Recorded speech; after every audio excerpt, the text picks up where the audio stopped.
Do do do, theme song. Do do do, I'm broke, so this is my theme song. Do do do, just imagine this is an awesome theme song. Do do, theme song. Left of the box.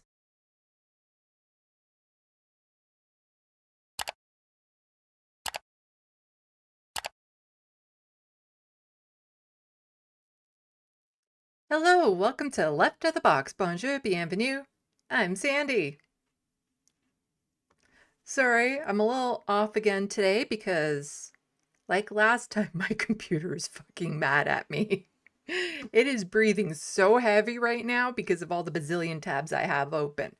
But hopefully we'll get through some of them fast. I'll close them as I go along, and I can worry a bit less because I'm worried that everything is just going to shut down. It's happened before. I don't want it to happen again. Anyway, welcome. So far in the SandBox, we have the real John Lytham, the reference frame, and Morbius. Hello.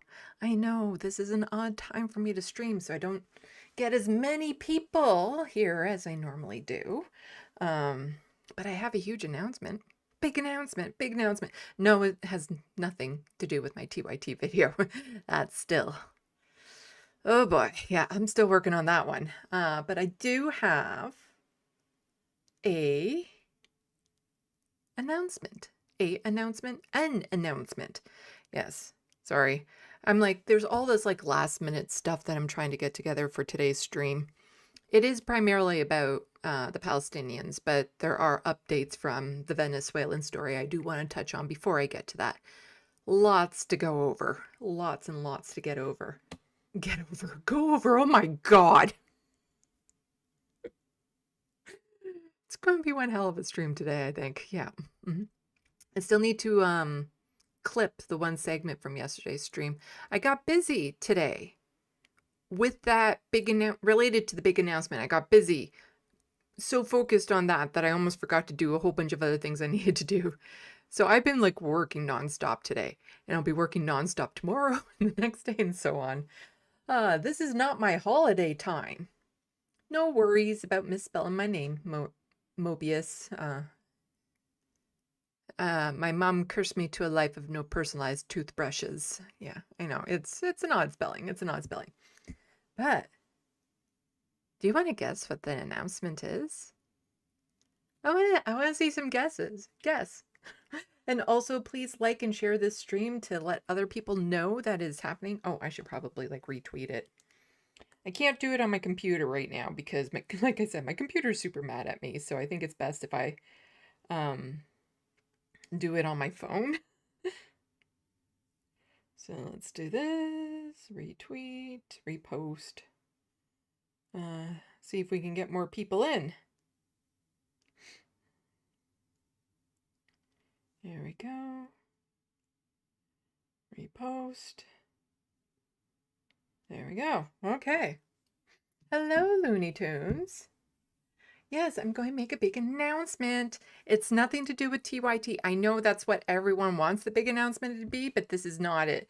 But I do want to see guesses. I want to see guesses as to what my big announcement is. Other than the massive headache it's going to give me. Like I didn't have enough going on. Oh. But yeah, lots to go over today, obviously, between Venezuela and what's happening with the Palestinians. So what I have on Venezuela isn't too much.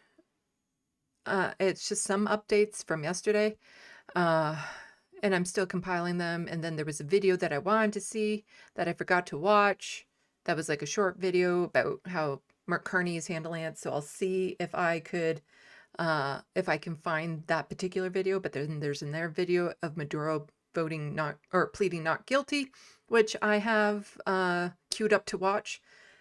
It's not a collab. Nope, it's not a collab, Mobius. Am I working on a third book? Oh my God, no, not right now.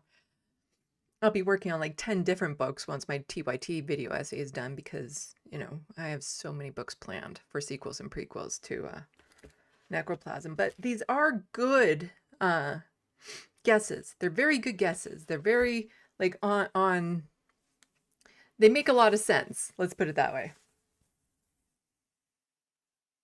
Let's see. Let's see. How many people? Gotta wait till there's at least 10 people in the or 10 people watching before I'm going to make a big announcement. Oh my God, if it was an interview with Owen Jones, I would not be able to contain myself. You would see a glowing new star in the sky. I would just burst. But yeah, no, if I got an interview with Owen Jones, oh my God, I would just be like a complete puddle, melted. You know, you'd have to like wring me out of my keffiyeh type thing. I'd be so, I wouldn't even know how to speak. But it's not a third book yet. But I will be doing lots and lots of writing once the TYT essay is done. No, it's a headache. It's a headache that I decided to give myself. Let's see. But hello, MIDI doctors. Welcome. Yes, we're going to be talking, just doing a small update on Venezuela stuff, but I'll also let you know, like, you can go watch Democracy Now! Kyle Kalinske is all over it. David Dull has released a video. So, like, all the channels are releasing videos on it that are up to date and stuff. But I still want to have a few things lined up. I still want to go over a few things that I have lined up. Holy, my brain is fried. This is what I get when I do like more than one live stream, like in a row, 2 days in a row. Hello, Jet. Yes, I'm sure you've seen my drawing of Owen Jones Mobius. I'd love to know what he thinks of it. Okay, where are we at? Where are we at, viewership wise? I don't know. It still says there's only 6 people watching, and one of them is me. Oh, but yes, there was also a lot of stuff happening between like the West Bank and Palestinians in Gaza that I'm just worried are getting overlooked with all the big news of Venezuela and stuff. So I do want to. That's the main topic of today. There was just so much to go over. It needed its own show. So yeah, because there is no ceasefire. It's just not. It's just a slowing down of firing. So horrible stuff happening in the West Bank and in Gaza and stuff. And it can't be forgotten. Like, I know a lot of what Trump wants are distractions. A lot of what Netanyahu wants are distractions. But we can't let this be a distraction from the atrocities that are happening over there. I forgot to plug in my headphones. So you do that. So also this week, I will be doing my regular spot on this space. Go check it out. On Wednesday at 4 p.m. Eastern. I have a few things lined up to talk about then. And then I'll be doing another live stream on Friday talking about some gender issues that have popped up, including how Grok on Twitter was making CP on demand. That is a disturbing story. So there's other things kind of related to that subject that I wanted to go over as well. So that's going to be its whole thing on Friday. Yeah, MIDI doctors. Gaza is being overlooked right now, so they're being bombed. But yeah, if anyone can hook me up with Owen Jones, though, I'd appreciate that. Like, I don't mean like just, you know, contact-wise, that's all. So I can maybe have a conversation with him. That'd be great. That'd be great. Oh, let's see. I don't know if this is very accurate. It still says that there's only 8 people watching. And again, one of them is me. I want 10 people watching, other than me, before I give the big announcement. So you gotta do your part and be sharing this and letting people know that this is happening, because this is an off time for me. I don't normally stream at this time. Although I don't think anyone else is streaming right now, so it's a good time to be streaming. Today is part 2 of yesterday's stream. Friday will be part 3, regular news stream Sunday. Yes, Looney Tunes. Jet, plot twist, Owen Jones and Owen Morgan are twins. Oh, cousins. Oh my god. My brain is Looney Tunes says it's up to 9. 9.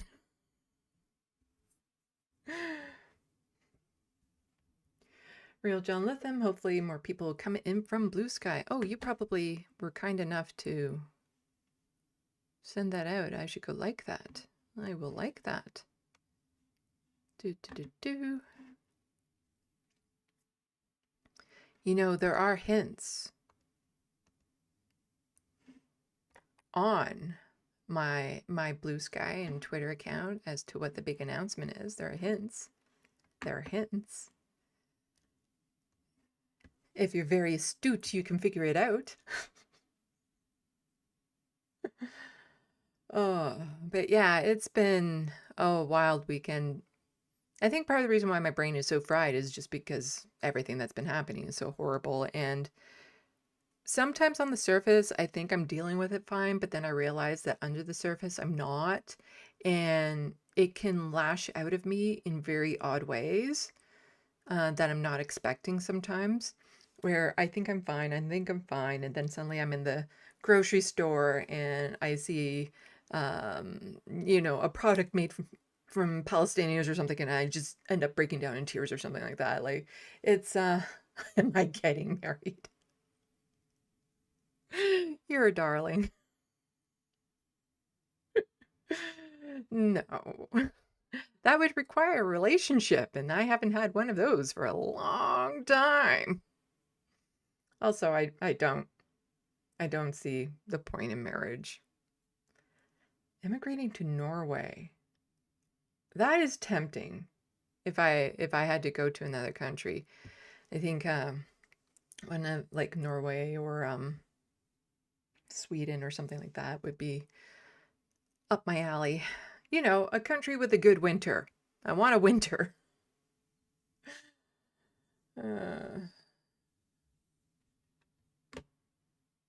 Oh my god, if I won the lottery, leftist media would be financed. But I love your guesses. I love your guesses.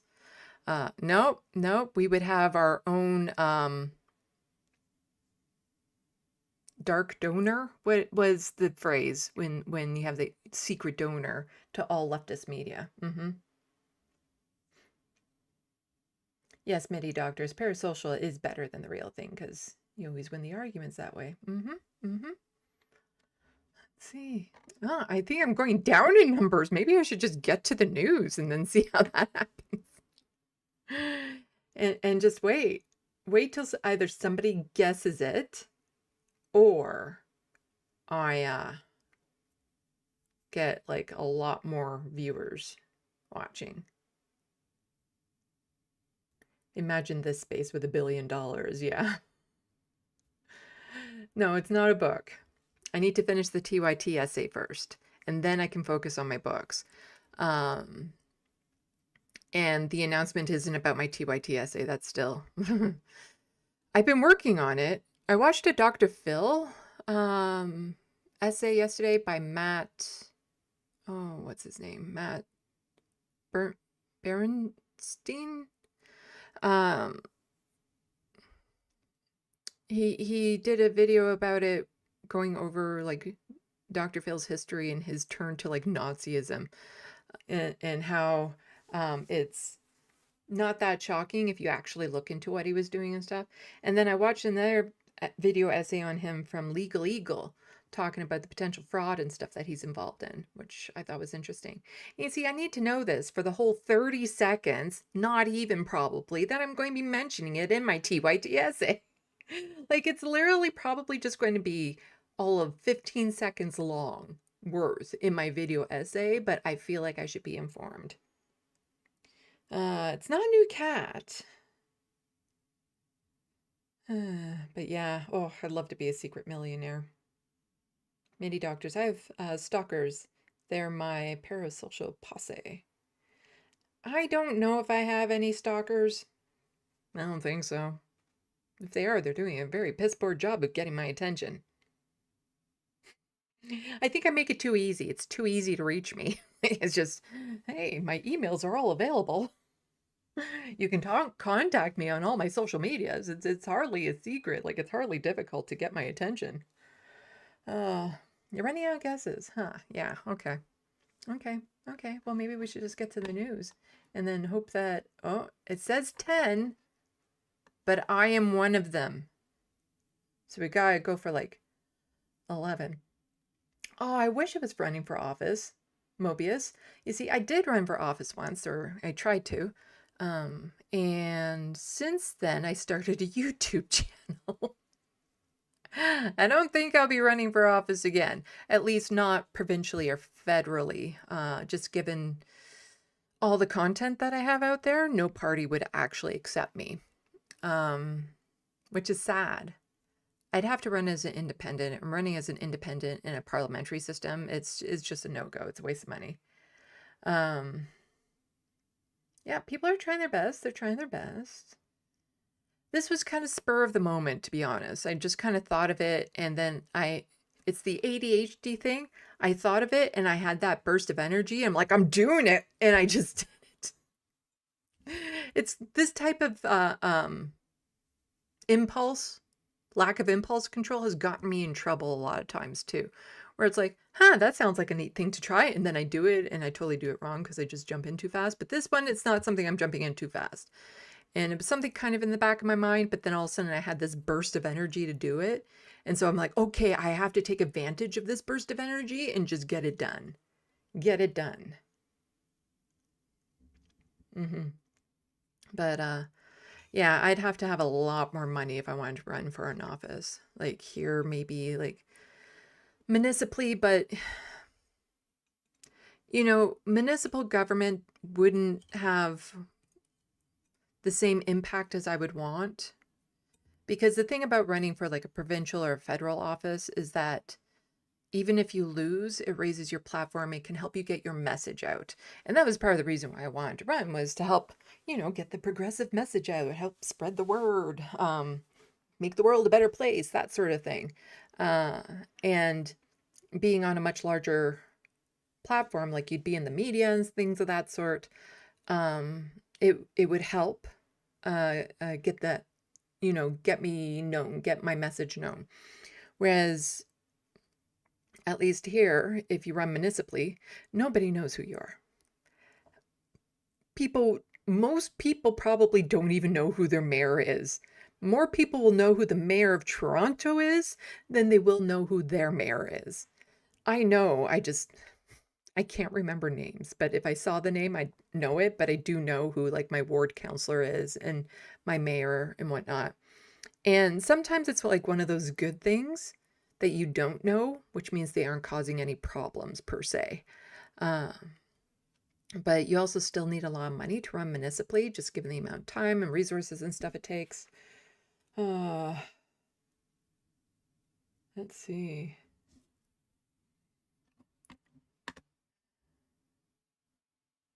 Where are we at? Where are we at?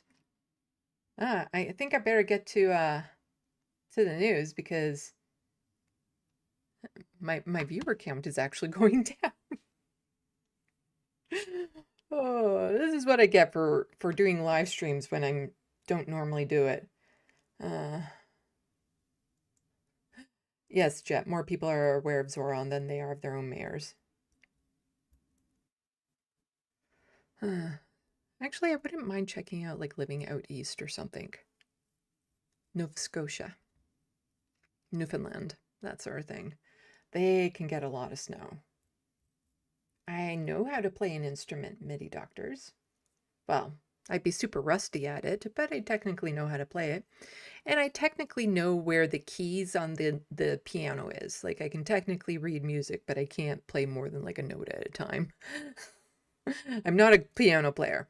But I do know how to play the flute. At least I have a flute and I played it through high school and stuff, and I don't think it would take much time for me to relearn it. I took lessons again when I was an adult, but I don't have the money to continue with lessons. You see 12 viewers reference frame?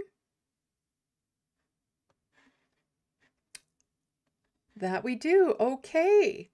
And one of them is me, so there's 11 other people watching. Thank you. I can make my big announcement. Something that I've been working on for a whole 48 hours. Well, it's something that's been in the back of my mind. It's something that's kind of like, I know I needed to do it. And I was kind of setting myself up for it because I was splitting my social medias between, sorry, I got a hair on my lip. I was splitting my social medias between Sandy Lovis and Left of the Box. Because on social medias, I want Sandy Lovis to be for my art and writing and stuff. And so I thought, you know what? I got to do it. I got to do it. Boom. Sandy Lovis YouTube channel with 1 subscriber. That's me. Go subscribe. I'm doing a new YouTube channel because, you know, I'm not fried enough in the head. So this YouTube channel will be devoted to art and writing topics. I can't say it would be devoid of all politics, just given how entwined it is with everything, but it's going to be very, very light on politics. And it's just going to focus on, you know, the process. You'll see my progress videos on there, little tips and tricks I've learned along the way. I have a script pretty much ready for making my launch video. So this is kind of like the pre-launch. And yeah, it's just going to be posting videos. I'm not planning on doing live streams from this for the time being. I will be having an interview on there. And of course, it's going to be the letter hack. So we're arranging that right now because it only makes sense. And yeah, so please go subscribe to my new YouTube channel where you'll see videos about art and writing and the creative process. As it says, art, writing, and all things creative. Some things that I just have planned for it are things like something as simple as talking about how to get it so a picture doesn't shift in the frame. You'll see the progress videos. You'll see me as I'm learning to paint because, you know, I'm not really up to date with my painting skills and I do need to do that. So you can watch me as I learn and learn with me as I'm learning, if that makes any sense. It's probably not going to show up in searches. You might have to do like @Sandy Lovis because again, this is like such a brand new channel. YouTube is weird about it, but there you go. It's in the SandBox now. I also have it linked in the description box. So who's going to be the first subscriber? It says 1, but that's me. Who's going to be the first new subscriber?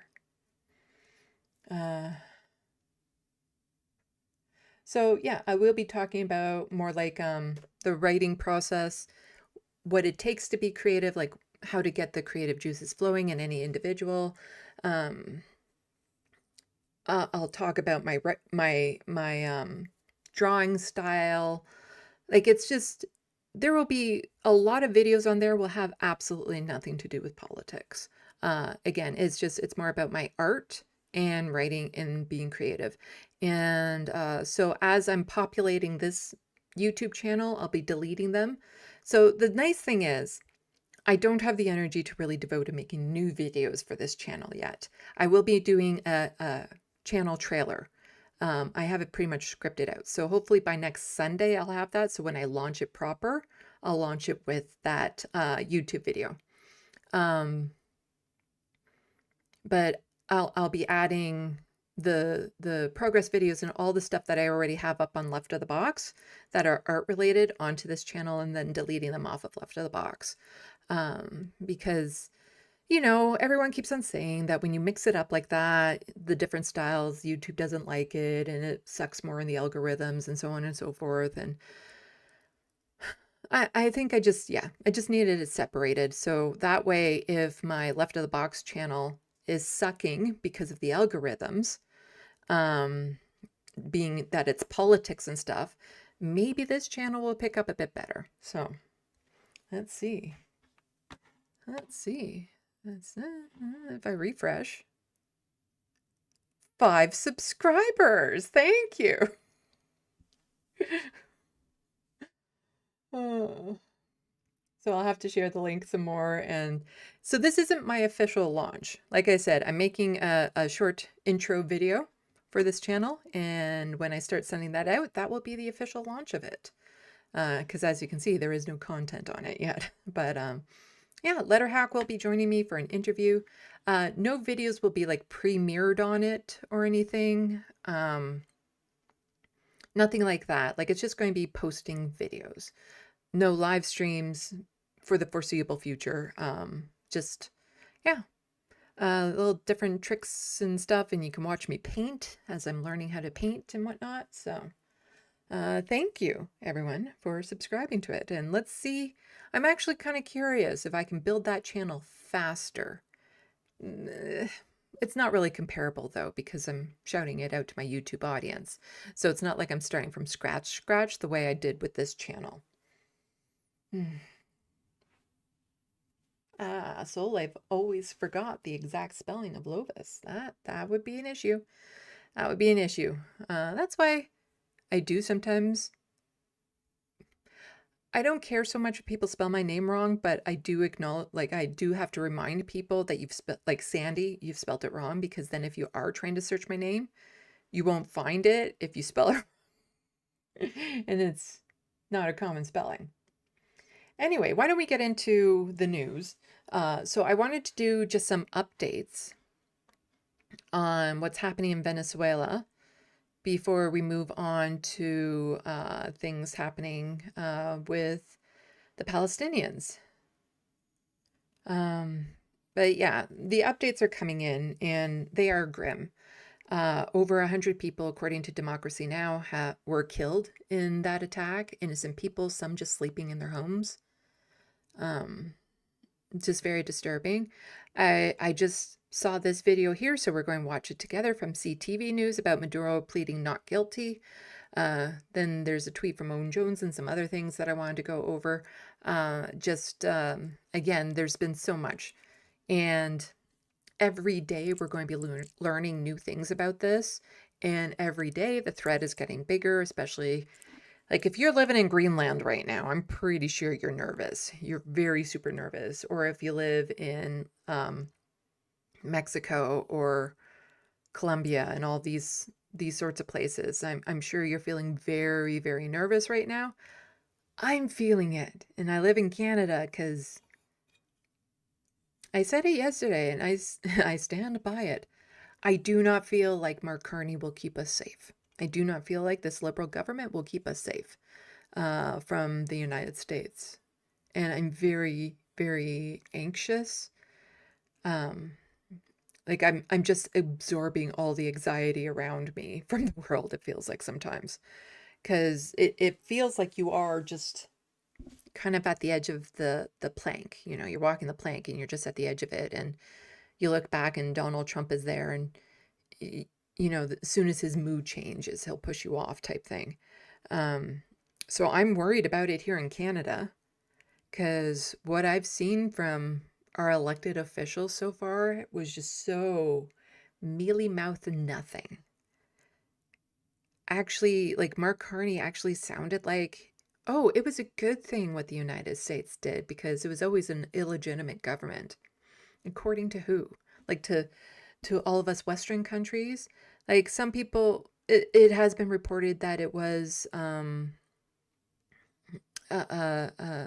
fraudulent election, that sort of thing. If there's independent outlets that say that, sure, I'll believe it. But that still doesn't give another country the right to swoop in and kidnap their leaders. It just doesn't, because like who appointed the United States as world police?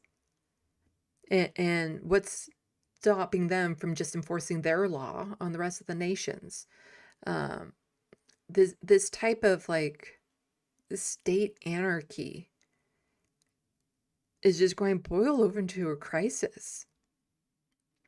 Because now that there's that precedent set with the United States, what's stopping Russia? What's stopping China?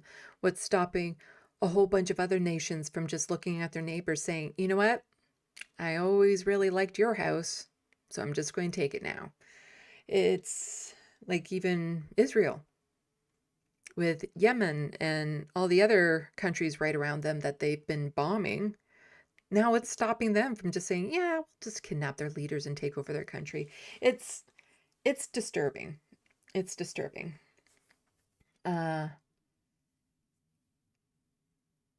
Actually, I'm just going to go back up.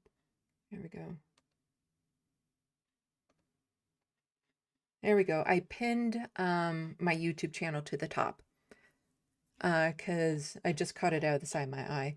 When there's a new YouTube channel, it sometimes won't show up when you search it in YouTube. It's just the way it is. So I've pinned it to the top. People can go check it out. And yeah,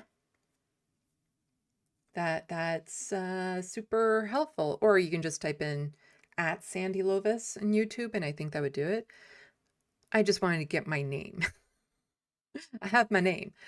So yeah, anyway, let's get into it. So I haven't seen this video yet, and it's about Maduro pleading not guilty.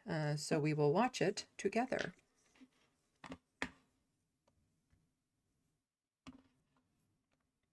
Former Chief of Staff to Prime Minister Mark Carney and now Senior Counsel at Castle's Law Firm. Nice to see you today. Thank you. What do you make of the charges, and do you think they will stick? I do, and I think it represents the opening chapters of what will be an historic. The idea that the Trump government can just charge people around the world with some sort of offense and then say, well, we charged you with it, therefore we get to go and kidnap you. Again, this is... It goes against international law. This isn't okay doing this, because even if you think Maduro is a horrible person, he doesn't belong in power, all this sort of stuff, what's stopping the next person from just applying their values on us, or their principles, or their goals, or their agenda, and all that sort of stuff? There are proper ways of getting Maduro out of power, and that would be through the Venezuelan people and listening to what they want. But just having another nation swoop in and force their will on you is no way to go about this. Proceeding. The events of the last 48 hours have been nothing short of breathtaking.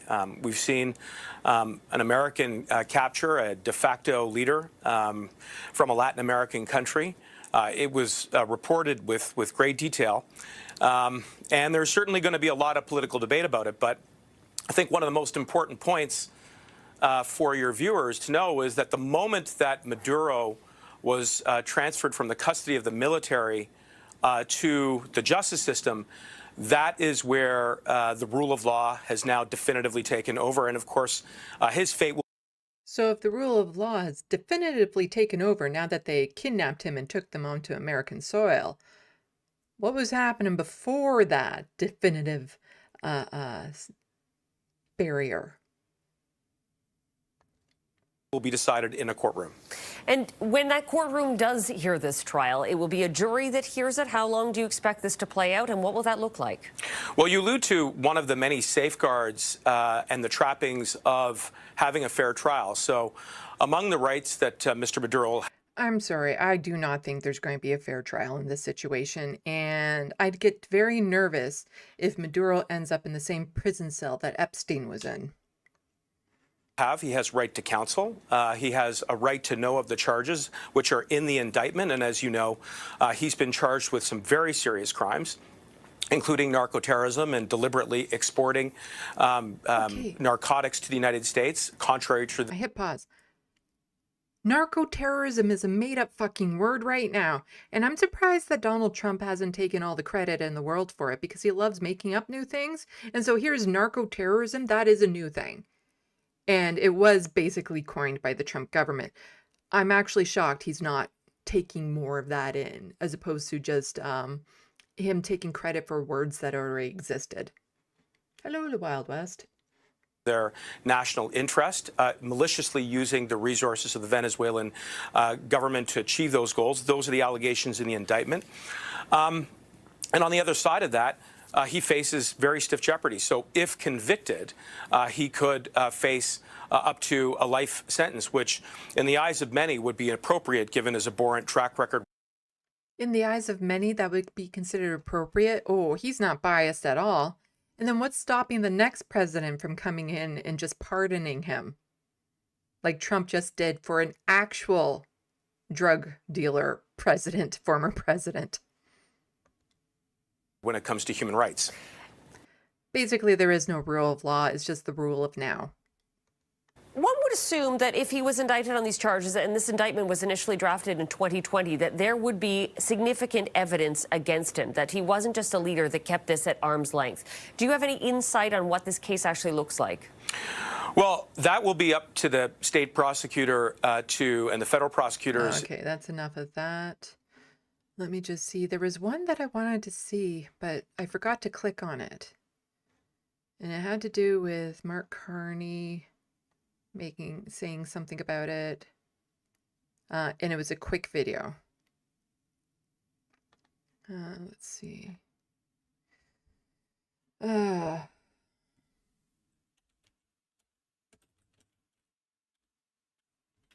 Venezuela.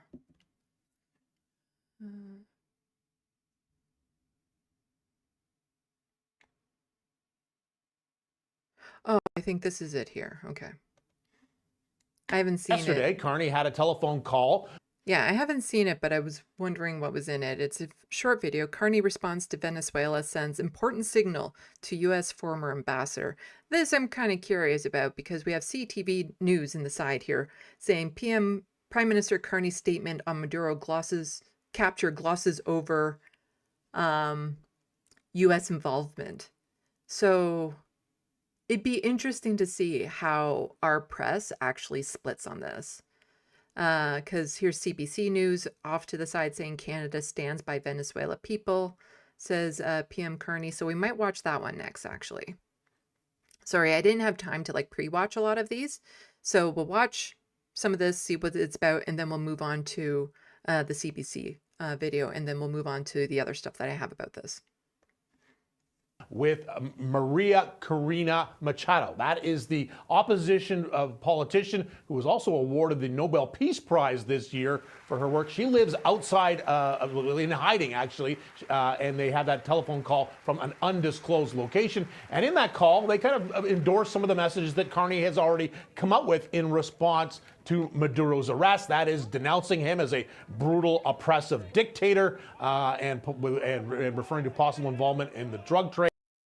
But at the same So why is Carney speaking with the opposition leader? Because wouldn't the deputy, like the second in power under Maduro, be in power right now? So why wouldn't Mark Carney be talking to her? I believe I can't remember her name right now, but the vice president. Why wouldn't he be talking to her? Why is he talking to the opposition leader? time, not openly endorsing the way that he was arrested, with the American Special Forces going into Caracas to seize Maduro and his wife, and also not kind of getting on side with Trump's position on how he is planning to run the country in the short term. Carney and Machado both releasing a statement saying that ultimately this transition to a new regime in Venezuela should be done democratically. That is, the people of Venezuela. You kind of took the democratic element out of it by kidnapping the leader. And again, it's just wild because since I clicked on this, I'm getting the recommends down the side. So we're going to be watching Canada stands by Venezuelan people, but then right under that, there's Venezuelan Canadians celebrate Maduro ouster. Like, you're going to be seeing a lot of biases in the news. And actually, Owen Jones' tweets his one tweet that he sent out is really going to hammer down on it. Should be able to vote on who their new leader is. So it's kind of a tightrope he's got to walk, and Carney cannot He's got to kind of be sort of on side with some of our allies, the Europeans, but cannot openly contradict Trump on this because of the sensitivity of the situation and, of course, the trade dispute we're in with Trump's White House right now. Is he doing this properly? Well, let's go to Ben Rosewell, who is a longtime Canadian experienced diplomat. He's been the ambassador to Afghanistan. That's enough. And more recently, that video. Let's go to this one. We also want to bring you Ottawa's reaction to the situation in Venezuela. Marianne Demain joins us with the Canadian reaction. Marianne, last night, Prime Minister Carney, before he got on that plane to Europe, spoke to an important person in this whole saga in Venezuela. Tell us about that. Yeah, very important person. The opposition leader in Venezuela, Maria Corina Machado, had a discussion with Prime Minister Mark Carney yesterday. What about having a discussion with the vice president, who is basically in charge of the country right now? We got details of that meeting and discussion via a readout from the Prime Minister's office. And here's what it says in part. It says the PM and Ms. Machado condemned Nicolas Maduro's brutally oppressive, criminal and illegitimate regime, which repressed the Venezuelan people and persecuted dissenters. Prime Minister Carney thanked Ms. Machado for her resolute voice on behalf of the Venezuelan people and went on to say they underscored the importance of seizing this opportunity for freedom, democracy, peace, and prosperity. They shouldn't be using the word seizing. I'm just saying, you know, us colonial powers have a bad history with that word. But again, like, this is why are you talking to the opposition leader? Again, I do not believe Mark Carney will keep us safe from Trump if he's already just bending over this fast for him for this by basically not directly saying it, but, you know, in so many words, basically, yeah, what you did is a good thing, Trump. Nothing gives our countries the right to go into these countries and destabilize them like this and kidnap their leaders. Like, you know, Trump kept on saying that Biden was illegitimate, that he won the election, that the election was stolen. So then, you know, at this rate, what would stop Israel from going in and kidnapping Biden? You know, if this is the same thing. And then so they kidnap Biden, and then Mark Carney or Justin Trudeau at the time would call and talk to, you know, Trump and be like, oh yeah, no, we totally are on board with what happened because, you know, Biden was totally an illegitimate president according to us. So what you did was completely fine, you know. In Venezuela. And that really is the work of Machado, who won a Nobel Peace Prize last year for her work in trying to push for a transition of peaceful transition, from a dictatorship to a democracy. She was also barred by Maduro from running in the 2024 presidential election, but very vocal in her support of Edmundo Gonzalez, widely seen as the legitimate winner of the 2024 presidential election in Venezuela. And we heard a little bit more about that and the opinion of conservative leader Pierre Poilievre, who issued a statement over the weekend, posting it on social media, saying, congratulations to President Trump on successfully arresting narco-terrorist and socialist dictator Nicolas Maduro, who should live out his days in prison. The legitimate Trump doesn't need a colonoscopy with Pierre Poilievre around because his head is so far up his ass he'd see if there was any cancer. Winner of the most recent Venezuelan elections, Edmundo Gonzalez, should take office along with the courageous hero and voice of the Venezuelan people, Maria Corina Machado. And speaking of the Venezuelan people, yesterday I spoke with Eddie Ramirez, who is a Venezuelan Canadian living now in Montreal, and she talked about the hope and optimism she now has given everything that's transpired. Okay, that's enough of that. Back to the main shot, then do this and this. Okay, I need to do studio mode for a second so that this is set up right when I go to the news. I'm just going to take it off. There we go. And Twitter is taking forever to load just because, again, I have a bazillion tabs open and it's not happy with me. So do. Okay, so Owen Jones is pointing out that BBC journalists have been banned from describing the kidnapped Venezuelan leader as having been kidnapped. The BBC News editor sent this to BBC journalists. As discussed in the 9, to ensure clarity and consistency in our reporting, please follow these guidelines when describing the recent events in Venezuela. Captured. Please attribute this to the U.S. description of the operation. Example, the U.S. said Maduro was captured during the operation. Seized. Acceptable for use in our own reporting where appropriate. Avoid using kidnapped. Thanks for keeping this in mind as you work on related stories. So much for freedom of press, you know, being able to accurately describe something that happened. Okay, let's, oh, my computer's so mad at me right now. Again, if this blacks out for a moment, tune right back in or stay tuned in, because it's just I have too many tabs open and my computer's so mad at me right now. So let's scooch through the rest of the Venezuelan stuff that I have open so I can close them, and hopefully my computer will stop having its panic attack.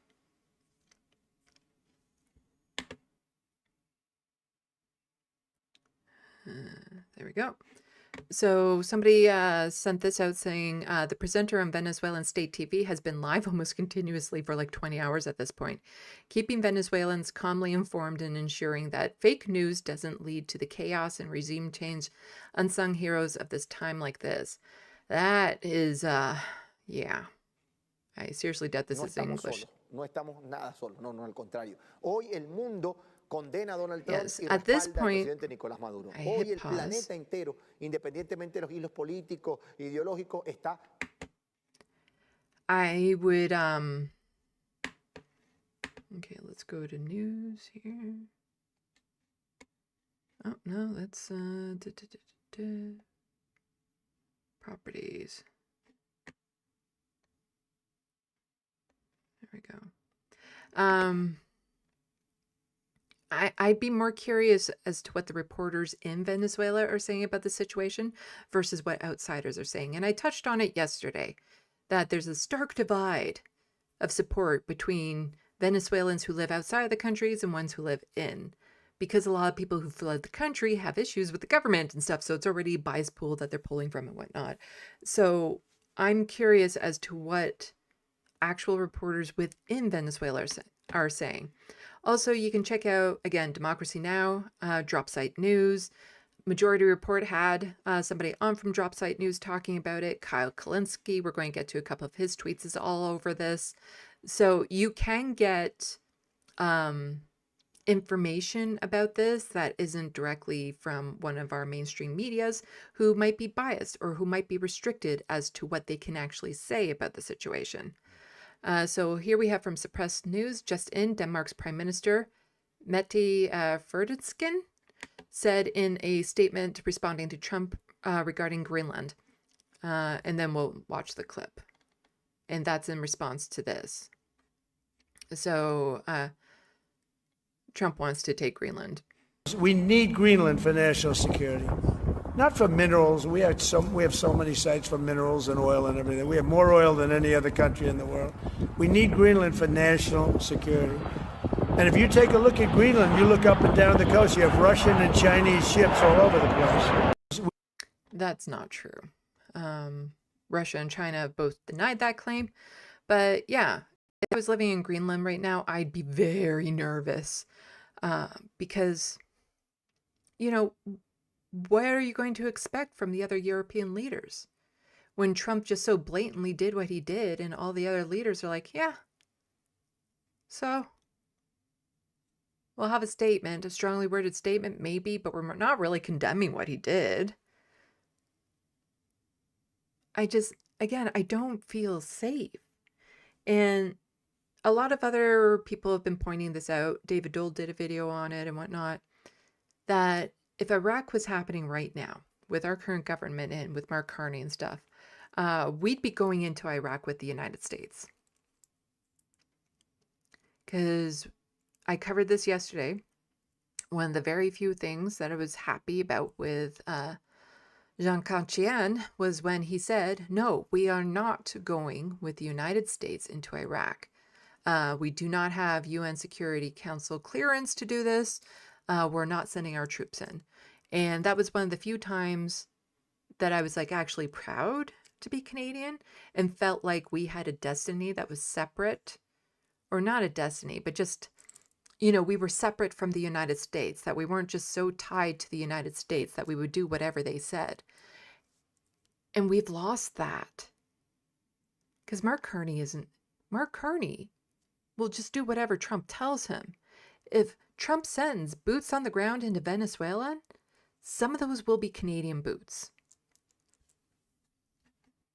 So let's see what she has to say. Listen to a lot. Threats, pressure, and condescending remarks, even from our closest allies for a generation, about wanting to take over another country and another people as if it was something you could buy and own. That has no place anywhere. We shoulder our responsibility in the world, and it is not us who will seek out conflict. But let there be no doubt, no matter what happens, we will stand firm on what is right and what is wrong. Listen to a lot. So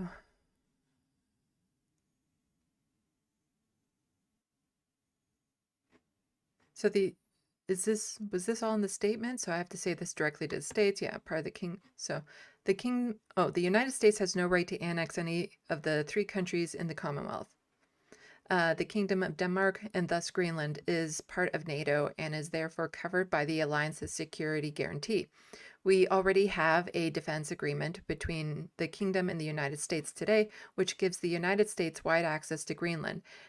And we, on the part of the Kingdom, have invested significantly in security in the Arctic. I would therefore strongly urge the United States to stop the threats against a historically close ally and against another country and another people who have said very clearly that they are not for sale. Yeah, again, it's just all international relations are out the window because, you know, Canada and the United States have had a very close relationship where our economies are very entwined, our people, our culture, everything. And yet the United States is still threatening us. And Trump has been doing this a lot where he's just subtly slipping in like, oh, all the drugs coming out for Venezuela. You know, Canada, there's a lot of drugs coming in from Canada too, by the way. Or, oh, all the illegal migrants in the United States is such a problem. A large number of them are Canadian, by the way. And he keeps on starting to do the manufacturing of consent towards Canadians, towards making us seem like the bad guys, despite, you know, the amount of drugs coming through the border into the United States from Canada is minuscule. However, most of the undocumented immigrants or undocumented people in the United States, they're Canadian. They overstayed their visas. But, you know, up until now, that hasn't been an issue. I wonder white. So, you know, this is, it's unnerving because he's so unhinged. Trump is so unhinged that things that I thought before wouldn't happen, I now can't rule out. So the serfs had blue skied this out. Over 40 deaths confirmed, including civilians who were just sleeping in their homes when the bombs started dropping on their city. So this was out before Democracy Now! Had their report. It's over 100 people were killed in this. So unnecessary. It wasn't necessary to kill people, but let's see what Rubio was saying. I'm still not clear on what the legal authority is for the United States to run the country of Venezuela, but several members of Congress and other legal experts have said this operation to take Maduro was illegal because you didn't seek congressional authorization. Why wasn't congressional authorization necessary? It wasn't necessary because this was not an invasion. We didn't occupy a country. This was an Trump literally said he's taking it over. Arrest operation. This is a law enforcement operation. He was arrested on the ground in Venezuela by FBI agents, read his rights, and removed from the country. I encourage everyone, I know it's Sunday, people are busy, but the indictments have now been unsealed. People should read this indictment. They should read this indictment. They should. Oh, shut up. As Rusty is mentioning, boats were bombed previously. Yes, Trump has been murdering Venezuelans for months at this point. Like, it's been over 100 people, I think, that they've bombed in boats. They've done double taps on boats and then joke about the videos. And just like I showed yesterday, right out the gate, Trump was joking about this invasion into Venezuela, kidnapping the leaders.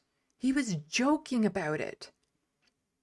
And part of the reason why him and J.D. Vance will joke about this stuff is because they know they're untouchable in this. Who's going to go up against the United States? Who's going to really put the foot down and say you're wrong? When the strongest, most powerful bully in the playground can do whatever they want, who's going to go up to them? And, you know, I get The Boys vibe. And so The Boys is a TV show based on manufactured superheroes, like artificially made superheroes. And Homelander is supposed to be like the Superman icon. But the problem is that he's insane and evil. And when he becomes a threat, what do? What kind of safeguards do you have in place when the most powerful person in the world suddenly decides, I don't need to listen to you anymore? And it feels like the United States has just gone Homelander, where it's like they finally realized, we're more powerful than all of you. Why do we have to listen to any of you anymore? We're just going to do what we want. So I haven't seen this yet, but Kate Abu-Ghazala, I don't think I said that right. Unconstitutional force, civilians dead, Congress bypassed, oil interests front and center. We've seen this movie before and it ends in blood, but we don't have to do it again. So yeah, we'll find out what she said. But again, Democracy Now! Covered it today. They also did a breaking news video yesterday. So I think Amy Goodman was in her basement shooting it. So that's also worth watching. Again, Kyle Kulinski is all over this. Dropside News. Majority Report had an interview about it today. So there's lots and lots of sources out there to get up-to-date current information. On Friday night, Donald Trump launched an unconstitutional war of aggression against Venezuela, kidnapped its president, and is now trying to pretend this is about anything besides oil. It's not. My name is Kat Abu-Ghazaleh. I'm running for Congress in the 9th District of Illinois, and personally, I think international law is good. Of course, this administration would probably disagree with me. Because right now it looks like the President of the United States wants to get us into a generational war with an oil-rich nation while lying about weapons of mass destruction. Sound familiar? That's because we already did this less than 30 years ago. But I think a lot of people are unclear right now about what's going on with Venezuela. So let's talk about Maduro, oil, and forever wars. You can go check out more of that on her YouTube channel. So here, Canada reacts to the situation in Venezuela. So this is the official statement sent out by the government. I read Anita Annan's statement, and this isn't really any different. So it just says, today the Honorable Anita Annan, Minister of Foreign Affairs, issued the following statement. Since 2019, when Canada closed its embassies in Venezuela, we have refused to recognize any legitimacy of the Maduro regime and opposed its repression of the Venezuelan people, including the persecution of dissenters and particularly political leaders opposed to the regime. You could have substituted that in for Netanyahu there, and that would be accurate. Again, I don't know enough about Maduro. I get he was probably a bad guy, but I don't have to know all the details to know that this was still wrong. Even if Maduro is 10 times worse than what they're saying, this is still wrong. And to me, this is nothing more different than when people are saying that, you know, because I'm queer, I should be okay with what's happening in Gaza because they would just kill me if I went over there. No. My principal stance, my sense of like what humanitarian ethics are and stuff like that, it applies to everyone. It's not dependent on whether they like me or not, or whether I think they're a good person. It just applies across the board. I don't care how horrible a person is. There's some human rights I feel everyone should have. So here, in keeping with our long-standing commitment to uphold the rule of law and democracy, Canada stands by the people of Venezuela and their desire to live in a peaceful and democratic society. Again, you kind of got rid of the whole democratic part when you overthrew the government. Of course, talking the United States, but that's what happened. Canada also calls on all parties to exercise restraint and uphold international law. You mean the thing the United States has already broken? Canada is engaging with its international partners and monitoring developments closely. Canada stands ready to assist Canadians in Venezuela, blah, blah, blah. So Kyle Kulinski, he's all over this. Just saying, the fact that I don't see an immediate move to impeach Trump or the use of the 25th Amendment is terrifying.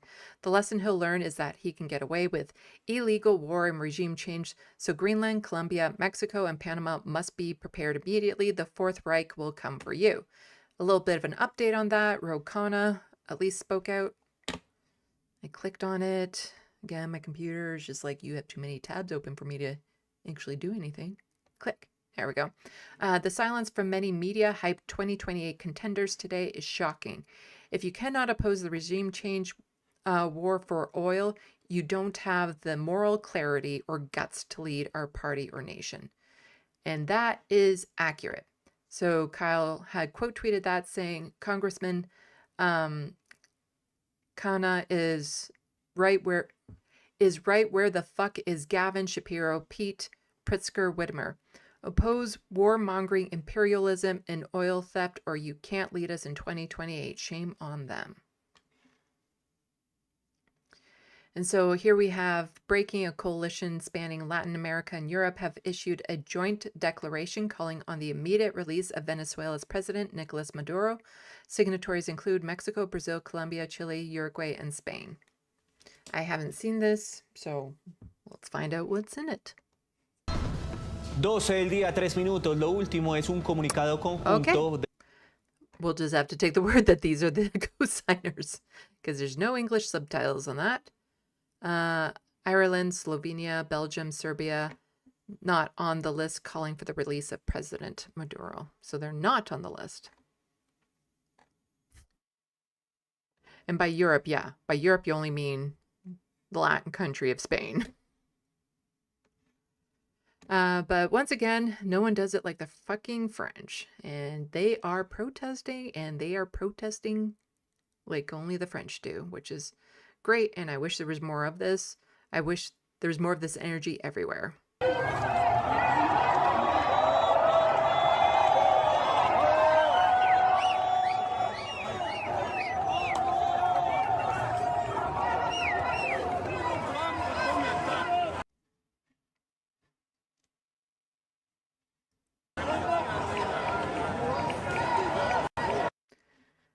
And on a little bit of a side note, the reference frame, he forgot Cuba in that list. I don't think that was a comprehensive list in the tweet. So again, more information will be out on all news sources, I'm sure, in the near future. But something not related to this, but is an update that I thought worth mentioning right now. So from Volodymyr Zelensky, today I appointed Chrystia Freeland as an advisor on economic development. Chrystia is a highly skilled in these matters and has extensive experience in attracting investment and implementing economic transformations. Right now, Ukraine needs to strengthen its eternal resilience, both for the sake of Ukraine's recovery, if diplomacy delivers results as swiftly as possible, and to reinforce our defense if, because of delays by our parties, it takes longer to bring this war to an end. I'm grateful to everyone who is ready to support our state and our engagement with partners. Glory to Ukraine. Now, I do not like Chrystia Freeland. She tried to become prime minister of this country while she ran for leadership of the Liberal Party. She has a lot of ties to Ukraine, putting it mildly, a lot of ties that you wouldn't necessarily want. And the only reason why I'm kind of bringing attention to this is that this is an indication, hopefully, that Canada won't just follow the United States when it comes to issues around Ukraine, that we're going to continue to support Ukraine regardless of what the United States does, because I'm very worried that the United States is just going to cut them loose and let Russia do whatever the fuck they want. So this is at least a little bit of an indication that Canada won't cut Ukraine loose, which is what I hope, because you know, I fear for the people there. I haven't covered Ukraine as much on my channel because, again, I don't necessarily know a lot of the details about that one, and it's not like Canada is funding Russia to do this type thing, whereas, you know, Canada is funding Israel to go and commit genocide. But I do know that what Russia is doing is bad. That's the easy part, to say, yes, Russia bad in this situation. They're the invading country. They had no right to do that. Hundreds of thousands of people, I think, at this point. Well, I think it's tens of thousands.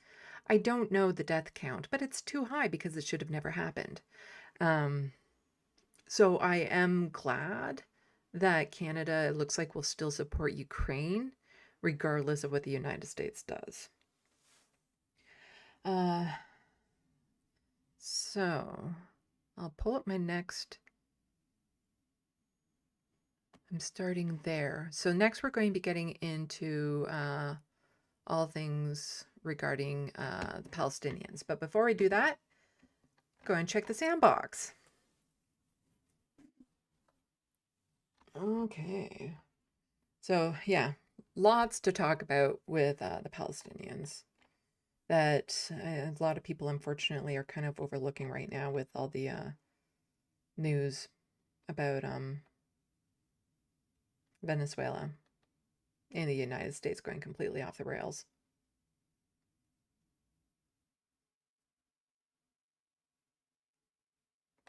So for those who are just tuning in, I have a new YouTube channel. Let's pull it up. Called Sandy Lovis. Yes, I know. Very unique name. Took me a while to come up with that one.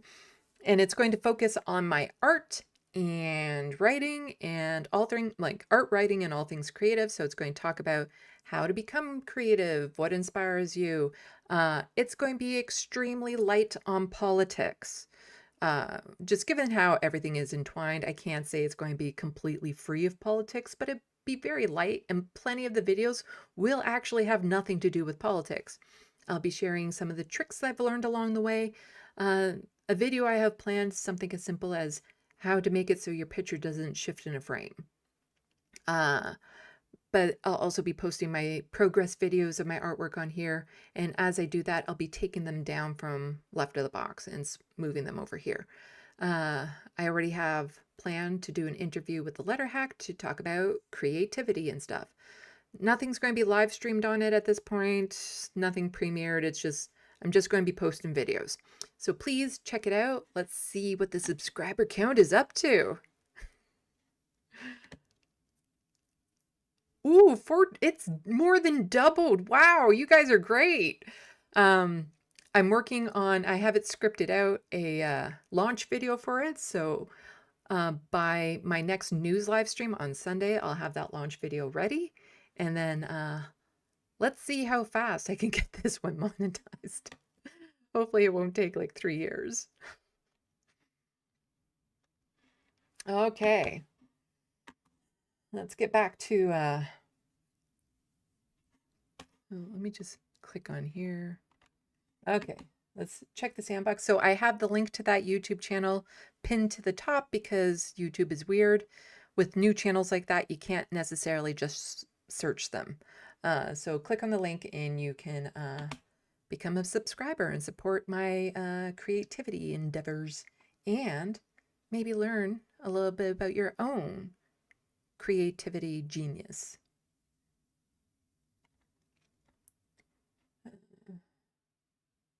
Hello, So Life. To be frank, the new CNN might be the right of liberal. I call CNN Central News Network and always consider lib-centrist, so may be off a bit. Yeah, I think they've moved a little bit more to the right, as is a lot of mainstream media these days.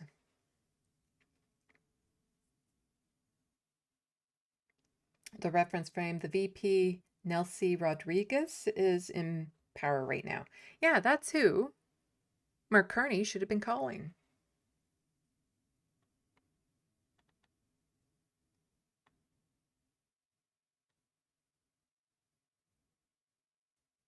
The Wild West, Danish Prime Minister says a U.S. takeover of Greenland will mark the end of NATO.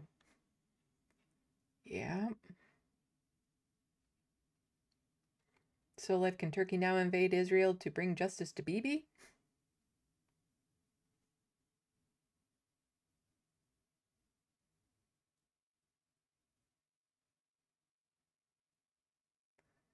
Hello, user.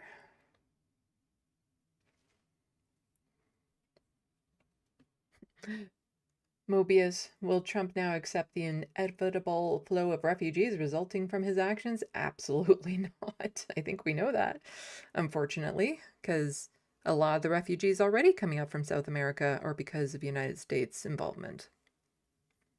Hello, Diamond Weight Loss. Welcome to the SandBox. Go check out my new YouTube channel. There's no content on it yet. So ring the bell too, so you know when new videos go up. But it's going to be light on politics, all about art and creativity. Let's see.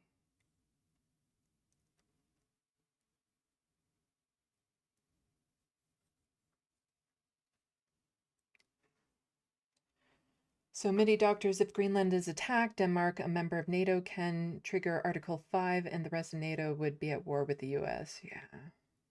I do not want to be on the border of the United States and be at war with them. 80% of this country lives within 100 kilometers of the border.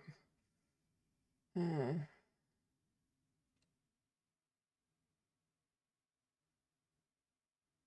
Wild West. I could have never predicted anyone wanting to attack Greenland. They'd never done anything to anyone. The Wild West also mentioning stuff about false flag theories. I said it yesterday. I'll repeat it. Everything is still so new. There's going to be a lot of theories floating around. So don't discount anything you hear, but don't take anything as truth unless there's multiple legitimate sources backing it up. So don't discount any conspiracy theory you hear. They could be true, but also don't take it as fact until, you know, we have our investigative reporters actually go in and confirm things.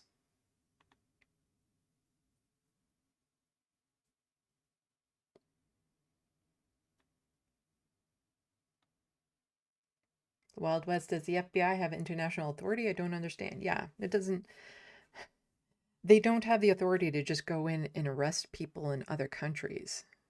That's not how that works. Many doctors' occupation under Resolution 242 includes control by intimidation and restrictive blockades and quarantines.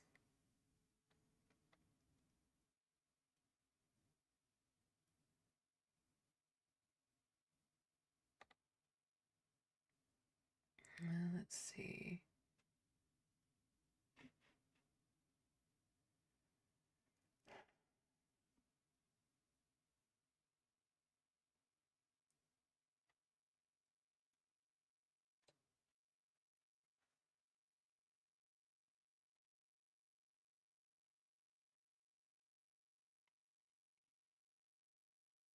Oh, is many doctors heading out?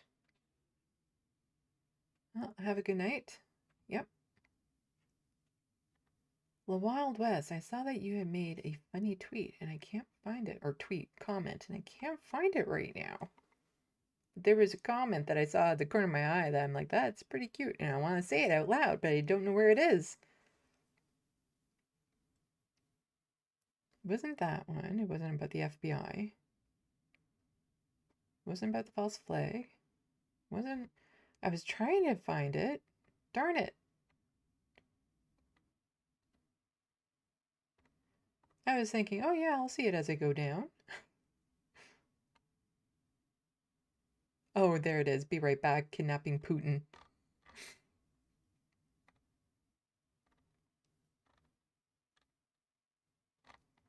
Okay.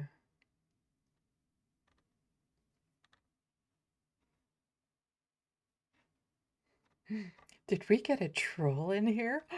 Thank you, mods. I haven't read it, so.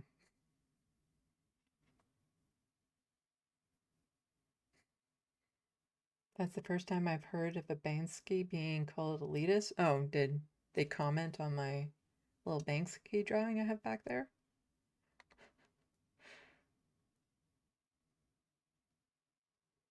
Hello, Shemagli. Welcome to the SandBox. Go check out my new YouTube channel. There's nothing on it yet.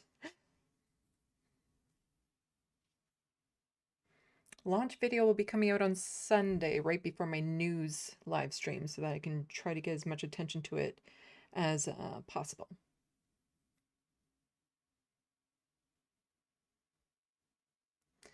Okay, so let's move into, again, there are reasons I didn't want to try or even attempt to cover both of these yesterday, because they're heavy topics. Talking about what's happening in Venezuela is draining.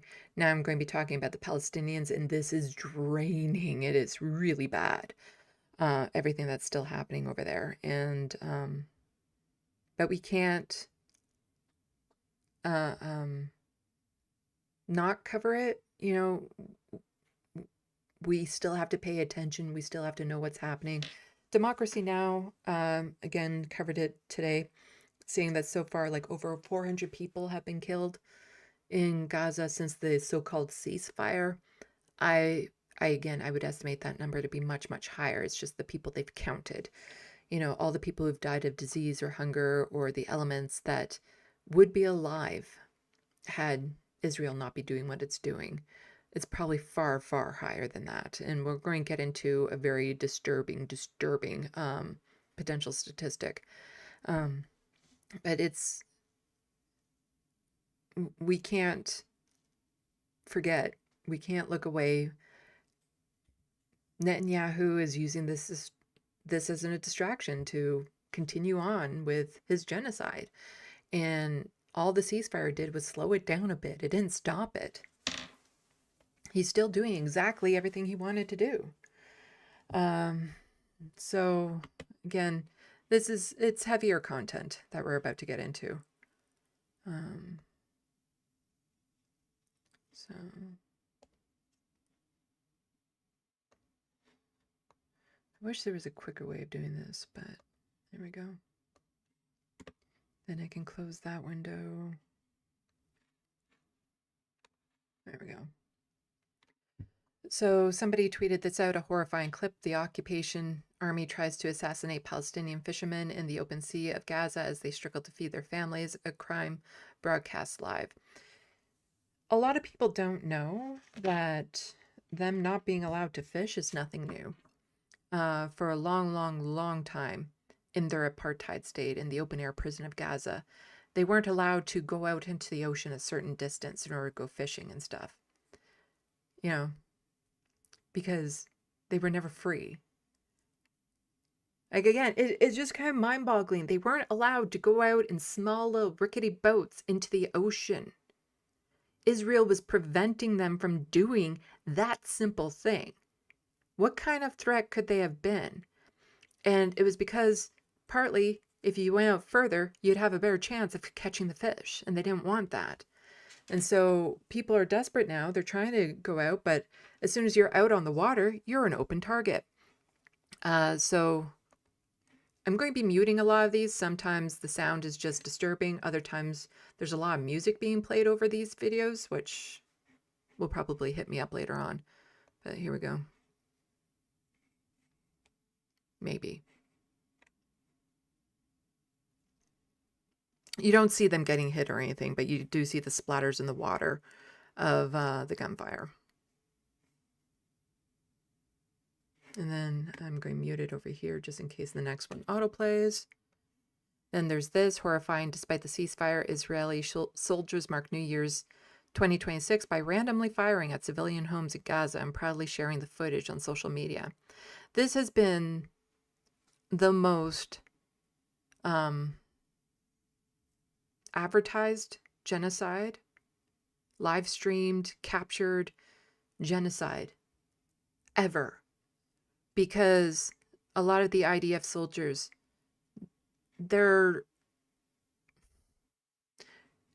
not shy. They're horrible, horrible people, bragging about what they're doing. This is the most documented genocide ever because of people like him who like to show off their brutality. And again, I don't want to play the sound to it because it's horrifying. Like, there's videos of some people saying, or some soldiers saying, hey, I blew up this house for my wife. And then somebody saying the people responsible for this want the First Amendment abolished. I wonder why. Gaza looks different from space. Just the amount of destruction and everything.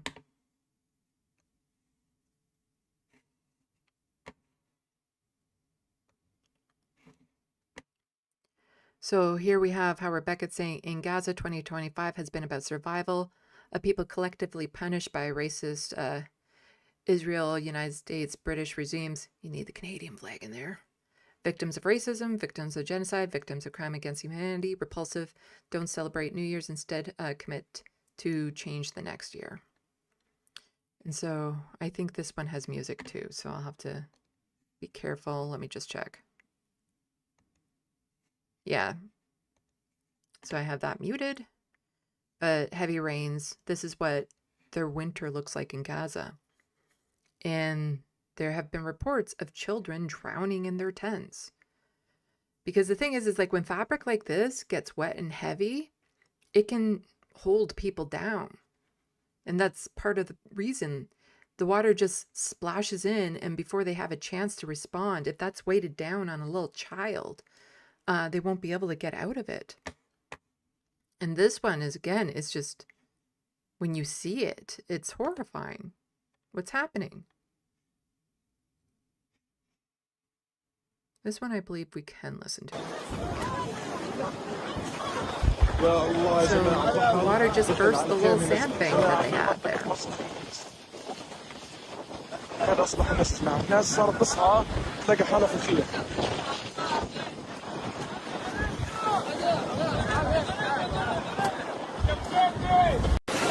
يا الله يا جماعة والله البحر دخل على الخير. يا الله يا الله يا جماعة البحر دخل على خيمة نزل يا جماعة في منطقة مصر. هذا أصبح نسمع ناس صارت تصحى تلاقي حالها في الخير.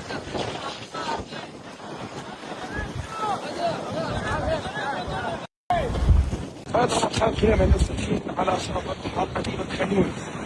جميع الخيام يا جماعة قد غرقت بسبب الأمطار وبسبب موج البحر يا جماعة. And I don't have it here.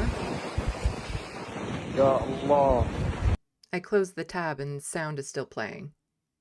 Again, Twitter has just been an absolute shitstorm lately. I don't have the video here. I should have saved it somewhere, but it shows the before and after windstorm in one of these tent areas for the refugees. And it just got literally blown away. All the tents, all of them were destroyed, tattered, you know, just completely removed from the situation. And that happened over the last couple weeks when they had like a brutal storm come in. And it just destroyed what little shelter they had. And so things like that are happening. They're still happening. And they're not being reported on by the mainstream media that well. And so then what does Israel do during all of this? Is that they then go and revoke the license of 37 international aid organizations. Because they don't want these aid organizations going in and reporting to the rest of the world what's actually happening in Gaza right now. Because they want, with the ceasefire announced, they want people to start getting complacent, to start looking away, to start being like, okay, I guess things are dealt with. They don't want these agencies, these NGOs, to go in and start reporting to the rest of the world like, wow, things are really bad in there.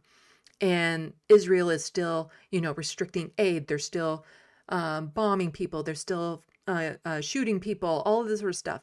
They don't want these NGOs in. But if there's an actual ceasefire, then they shouldn't be allowed to deny their entry. And so Ryan here is just saying this needs some massive coverage and got lost in all the news. Israel has revoked the license of 37 international aid organizations, forcing them to stop operations in Gaza as of today due to their new rules. This video explains the side effects of this decision, and it is horrific. And this, I believe this little video here is from Al Jazeera. Come and walk with me for a moment. Gaza has already enormous humanitarian needs, and now as many as 40 aid groups and organizations are forced to stop operating across the Strip due to new Israeli restrictions on how organizations work inside the Strip. You might ask yourself, what does that mean here on the ground? It means fewer clinics, fewer food distributions, fewer places people can turn to when everything else has collapsed. But these organizations are not just support, they are the backbone of survival here. Without them, people lose access to medical services, clean water, shelter, and more importantly, they lose protection. And there is something else that disappears when NGOs are banned: visibility. Aid groups do not just deliver help, they document what's happening and keep Gaza connected to the outside world. But you know, this is not new. Throughout the war on Gaza, the Israeli military deliberately limited the operations of international organizations in Gaza, including UNRWA, targeting its operations and aid workers on the ground, and accusing it of being infiltrated by Hamas and misusing aid. But of course, the military failed to provide any substantial evidence to support this claim. But let's step back from politics for a moment. The question people are asking here is, who fills the gap? Because when aid workers leave, lifelines disappear. Food runs out faster, medical care becomes harder to reach, families are left even more exposed.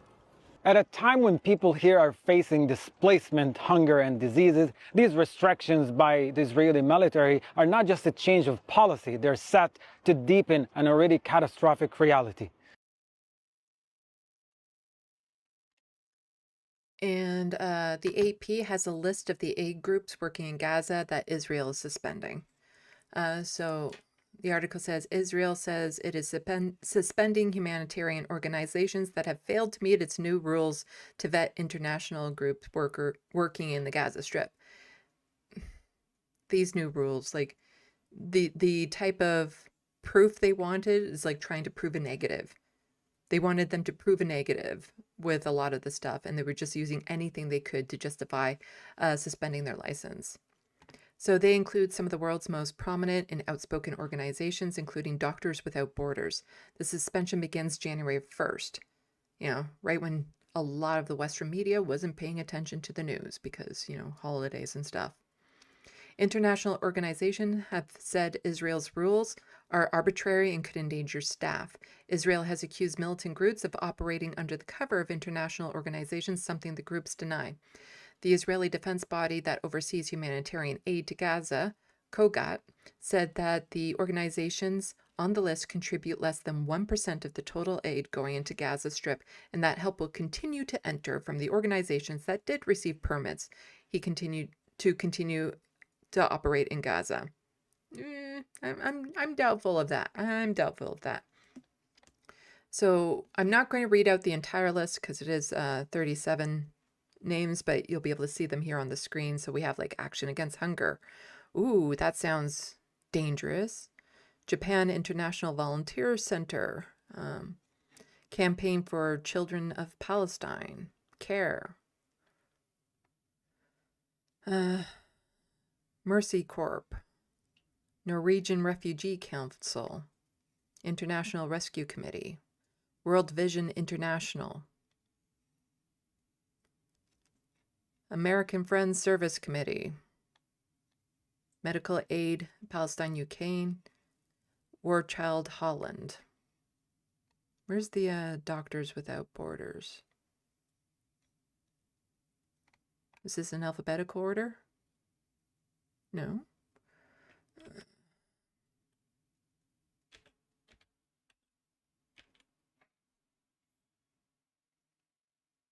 It's not on that list, but it is multiple places saying that that's one of the groups that can't go in.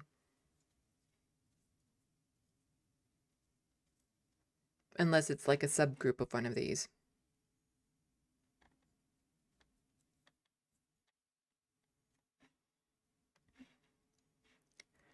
So here we have just a flashback from Decensored News saying Doctors Without Borders. Somebody named Chris describes the systemic obliteration of Gaza's health system.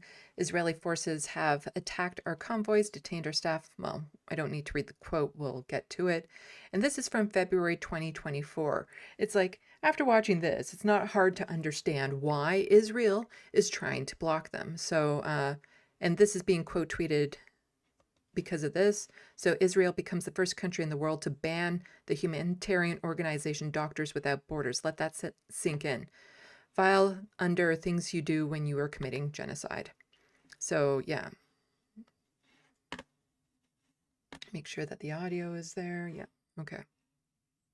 Israeli forces have attacked our convoys, detained our staff, bulldozed our vehicles, hospitals have been bombed and raided, and now, for a second time, one of our staff shelters has been hit. There is no health system to speak of left in Gaza. Israel's military has dismantled hospital after hospital. Our colleagues in Gaza are fearful that as I speak to you today, they will be punished tomorrow. For 138 days, we have watched the systematic obliteration of a health system we have supported for decades. We have watched our patients and our colleagues be killed and maimed. Since October the 7th, we have been forced to evacuate 9 different health facilities. 1 week ago, Nazar Hospital was raided. Medical staff were forced to leave despite repeated assurances that they could stay and continue caring for patients. These indiscriminate attacks, as well as the types of weapons and munitions used in densely populated areas, have Sorry for the pausing. My computer is just thousands more. Our plucking patients have catastrophic injuries, amputations, crushed limbs, and severe burns. They need sophisticated care. They need long and intensive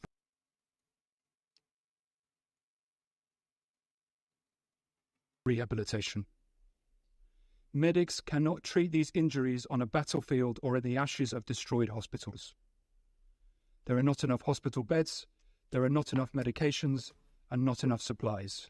How can we deliver life-saving aid in an environment where the distinction between civilians and combatants is disregarded? How can we sustain any type of response when medical workers are being targeted, attacked, and vilified for assisting the wounded? Surgeons have had no choice but to carry out amputations without anesthesia on children. Our surgeons are running out of basic gauze to stop their patients from bleeding. They use it once, squeeze out the blood, wash it.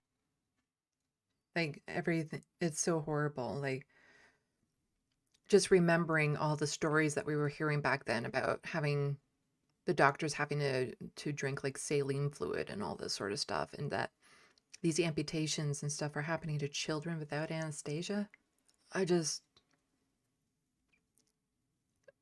The level of horror that has happened there is almost incomprehensible to somebody who isn't witnessing it.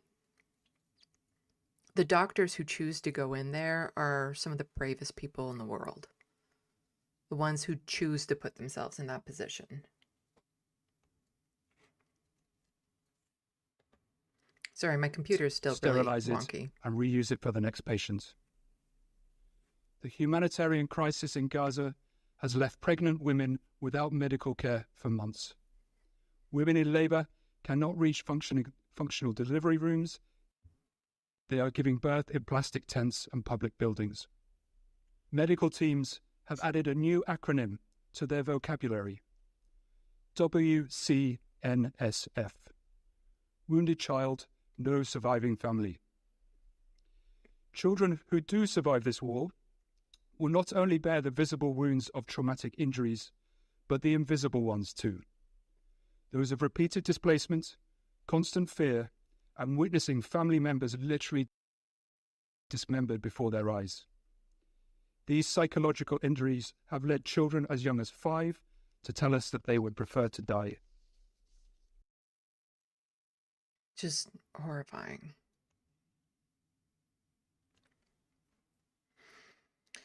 And then we get into, some of the double standards and how media will talk about that, how people respond to incidences happening in Gaza versus, had it been anywhere else in the world, how would people respond? So even by New York Times Middle East death standard, this is really bad. Not a new low because that would be impossible at this point, but really bad.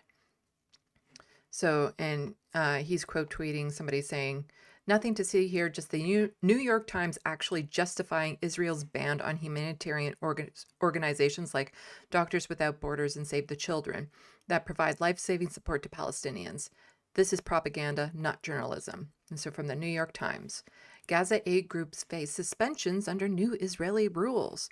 The organizations, including Doctors Without Borders, have resisted providing Israel with detailed information about their workers.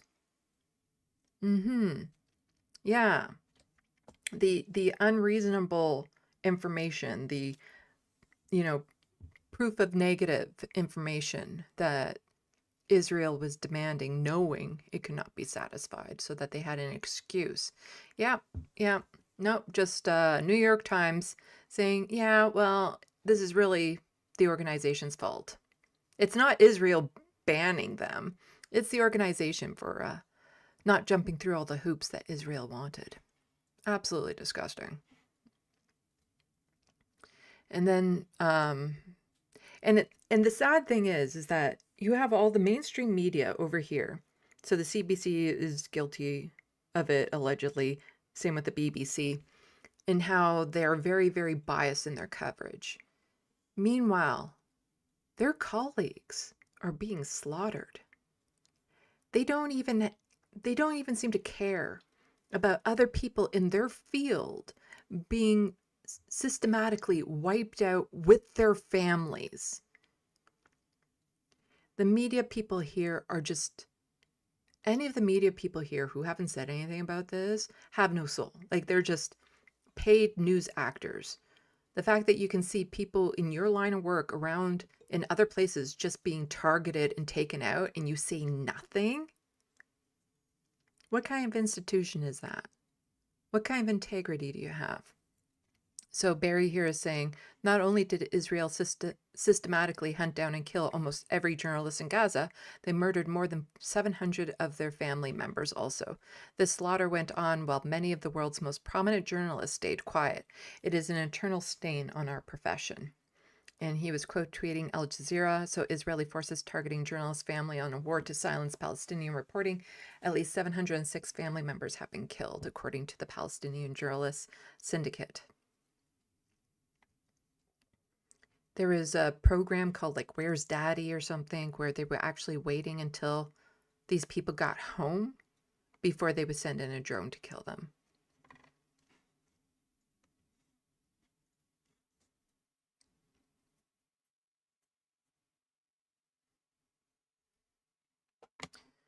Sorry, my computer is still very mad at me. So, while everyone was, celebrating the holidays here, we have Al Jazeera with breaking news. More than 200 Israeli settlers storm Al-Assad Mosque compound. The settlers were absolutely going in, assaulting people in the West Bank. And so this is the West Bank we're talking about now. There's no Hamas there. So what's the justification? There is none. There's just not. Israel's just doing what they want. So here we have Ehab saying, 2 days ago, President Trump asked Netanyahu to change his policy in the West Bank and stop settler terrorism. Right now, more than 100 Israeli settler terrorists are attacking the village of Farka, shooting at civilians and terrorizing the entire community.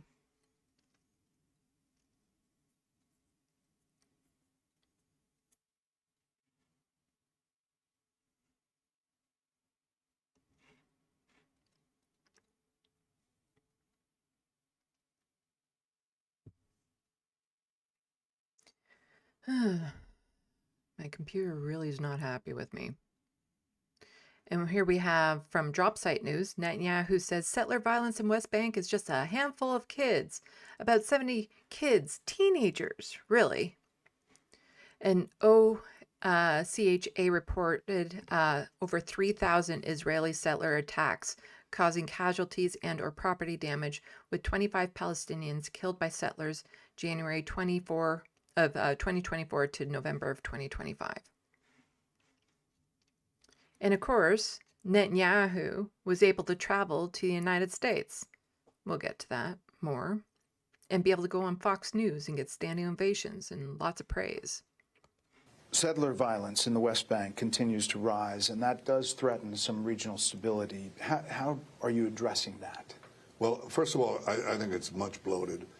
You know, when they're talking about it, they're talking about a handful of kids. We actually located. It's about 70 kids. They're not from the West Bank. They're actually teenagers who come from broken homes, and they do things like chopping the olive trees, and sometimes they try to burn a home. I can't accept that. That's vigilantism. I'm taking that out.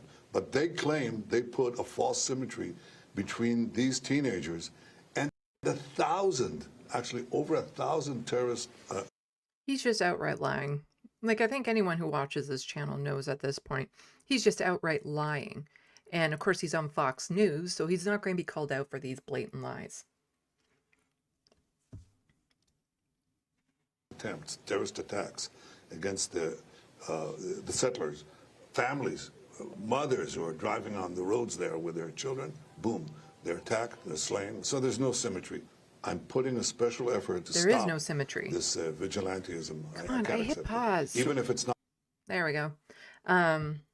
There was a reporter who actually went on to Majority Report to talk about his experience when he was there and how the settlers swarmed him and some of the other people he was with and how he had to run away, and he has footage of it, and it looks like he's fleeing the zombie apocalypse. And during that, they assaulted a woman, I think she was 50 years old, beat her over the head, and she almost died.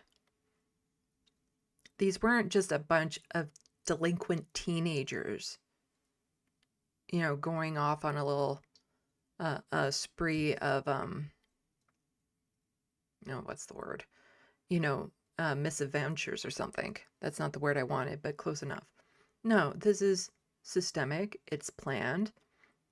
The settlers are going in and they're terrorizing families, doing whatever they can. There's lots of horrific details as to what they're doing.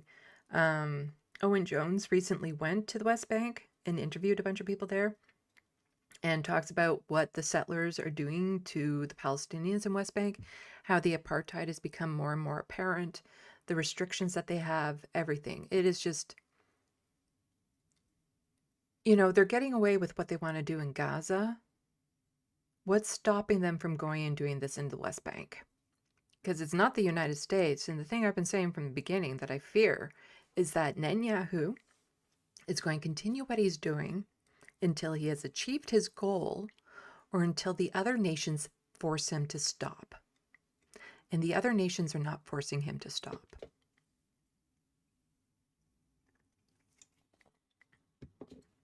I don't think we need to watch the rest of that. Now, this one was just, again, it was almost like you want to say comical, but it's not.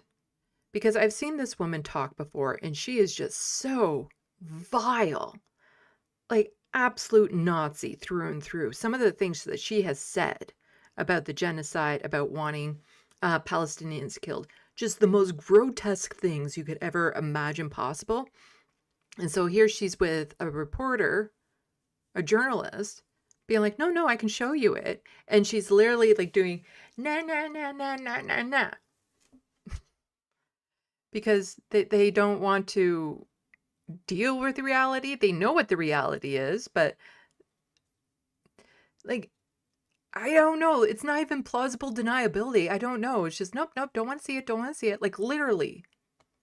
We went to see the so-called godmother of the settler movement, Daniela Weiss, sanctioned by the UK, accused of promoting and supporting acts of violence against Palestinians.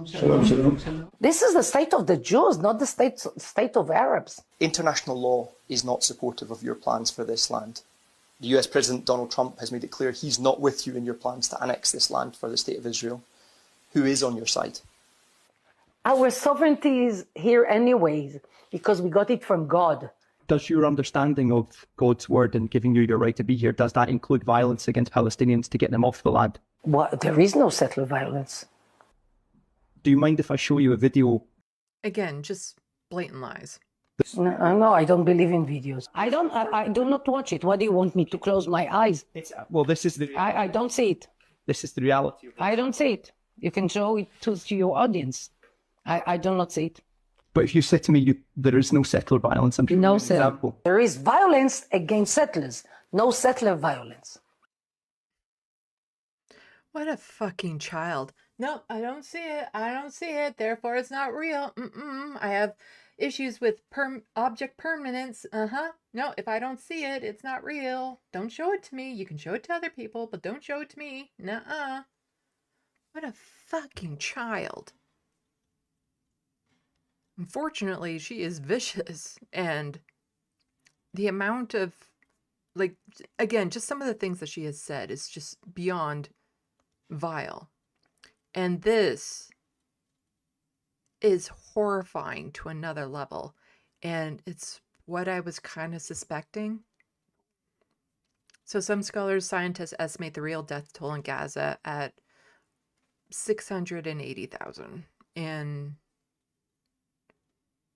sadly, that would not surprise me at all. And this is from Francesca Albanese, who's currently being sanctioned by the United States for this coverage. Come on. I've already closed a bunch of tabs. Why aren't you working with me anymore? Again, if this cuts out suddenly, just hold on and eventually it'll come back. It's just my computer is really, really struggling right now because I have a bazillion tabs open. 710. This is the number of days of absolute horror that the people in Gaza have endured. 65,000 is the number of Palestinians ascertained killed, including of which 75% are women and children. In fact, we shall start thinking of 680,000 because this is the number that some scholars and scientists claim being the real death toll in Gaza. And it would be hard to be able to prove or disprove this number, especially if investigators... We're never going to know the true number because there's going to be so many bodies that will just never be accounted and recovered. And their entire families are wiped out to the point that there's nobody left to report them as missing. And they're just buried under the rubble. Like, unless you treat the entire Gaza Strip as a forensic scene and comb over it and dig through it, there's no way, just no way of ever knowing how many people have died in this.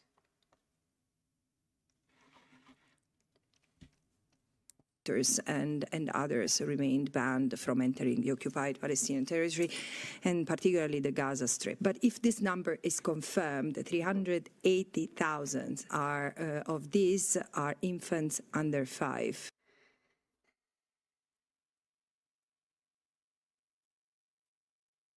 $710.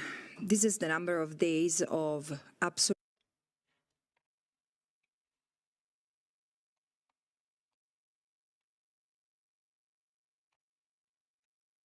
If confirmed, 380,000 of them are infants under the age of 5. Some of them, basically their entire life, only ever known in Gaza under this brutality. It's horrifying. Still a lot more to go over. Just going to check the sandbox before we move into the next part. I just need to figure out what that is. I think it was this one, right? Double standards. And then it's the celebrities, and then it's the resistance. Okay. I know which order my dockets are in. Okay, let's go to the sandbox.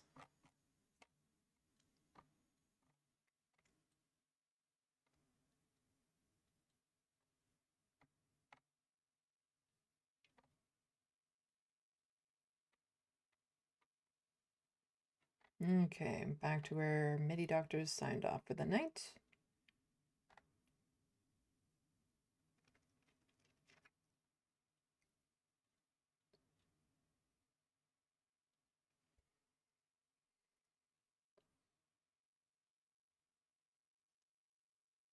So Life Israel probably says they're taking our fish. Yeah.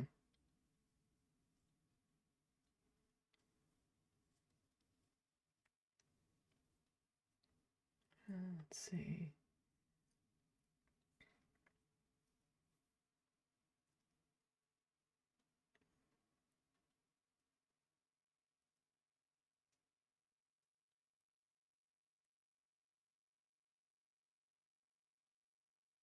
Rusty, I often feel like I was born on the wrong planet.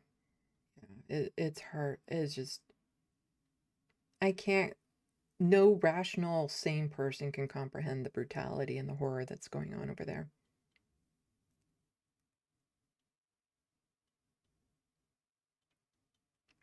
So Life, are they on sand because it's soft and the water is close, or is it because it's far from a structure that could be targeted? I'm not entirely sure why the camps were placed where they are. I think some of it is just space. They can't put the tents on top of rubble. And they want large flat areas where a whole bunch of tents can be put up. So that's like near the beach or near the rivers that overflow this time of year. But it has to be in large open plains. And so there's very few of those areas that are large enough to accommodate that within Gaza, because other than that, you're going on top of buildings, which you can't do because they're too unstable. You can't go and inhabit the buildings that have been destroyed because, again, they're too unstable. Not to mention the amount of unexploded ordnance that's probably lying around is very, very dangerous as well. So on the sand, they at least know there's nothing right underneath them that's going to kill them. So there's probably... And then if they're all in a centralized area, it's easier for them to get aid to them and whatnot. So there are reasons why it would be where it is. But I don't know the exact specifics of this situation. Rusty Rump said he would rule Palestine. Yeah, just in their place that he plans on going and taking, just like Venezuela. That's the thing. When he said that he wanted to make Gaza into Gaza Royale or whatever, and a lot of people just said nothing. All that does is embolden him to be like, so now I feel like I want Venezuela. Who's going to stop me? The Wild West, Medicine Sans Frontières is Doctors Without Borders. Reference frames also saying Medicine Sans Frontières is Doctors Without Borders. I think I actually said that correctly.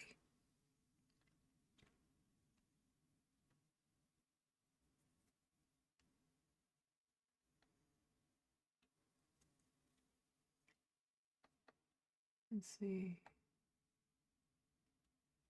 Mobius, I'm heartbroken by this testimony. Yeah.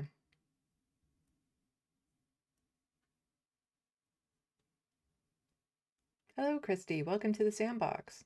Check out my new YouTube channel. It's pinned to the top of the chat.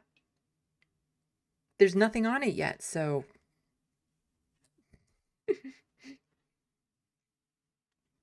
It's going to be about art and writing and all things creative.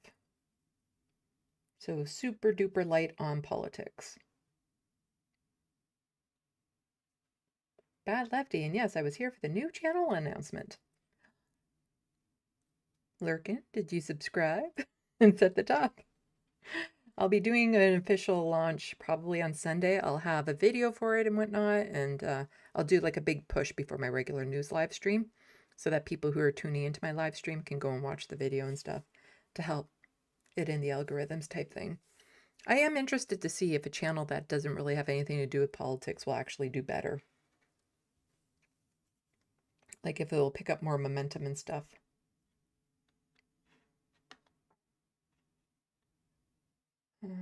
Yes, and change it to live chat from top chat. That's not something I can fix, unfortunately. Looney Tunes, my dad is one of those that watches Fox. He's fucking stupid for that. That's unfortunate.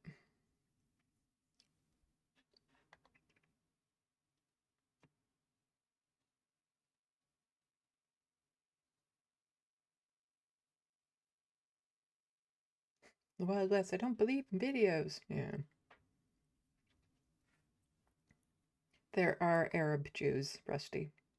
Lots of them. Not that that would ever get acknowledged in Israel.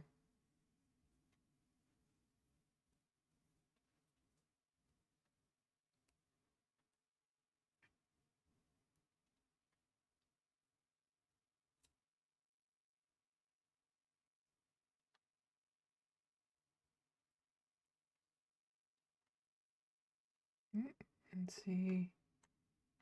It jumped. Where was I? Okay, there's where I was. So Life Trump has accidentally admitted to real death toll a few times. It's in alignment with that number, yeah. Where they mentioned something like there's only like 1.7 million people left or something, and it's like, wasn't there over 2 million? They let it slip from time to time.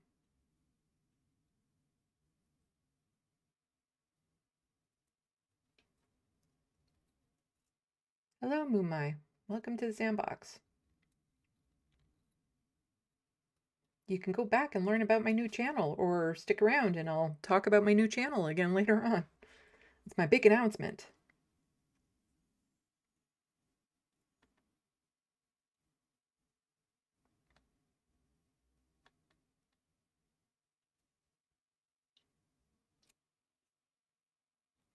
Christy, Sandy will use some tricks of your trade, like how-to kind of things, because I'm at beginner level. Yep, I plan on doing that sort of thing.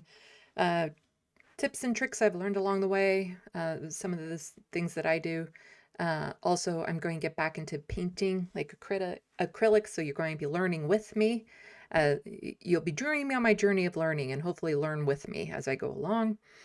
But yeah, I'll be doing all sorts of videos all related to being creative, art, writing, that sort of thing. Letterhack will be joining me for a interview talking about being creative, but none of it's going to be live streamed at this point. None of it's going to be premiered. It's just going to be videos posted, and we'll see how it goes.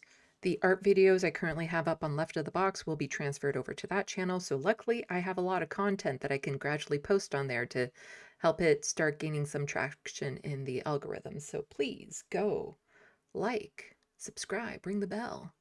And also, I don't think I'm going to have a theme song for it. Completely different vibe. Completely different. Because most videos I watch don't actually have a theme song. I don't know why Left of the Box does, but it does. But most videos do not have theme songs. So there will not be theme song for this one, I don't think. Chrissy, appreciate you.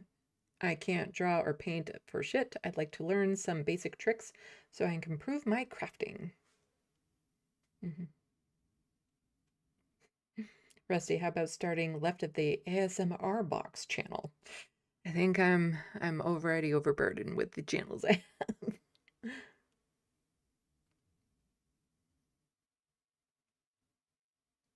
Moonmine working on writing resolutions for submissions to NDP convention. Is there anyone else involved with your local federal NDP?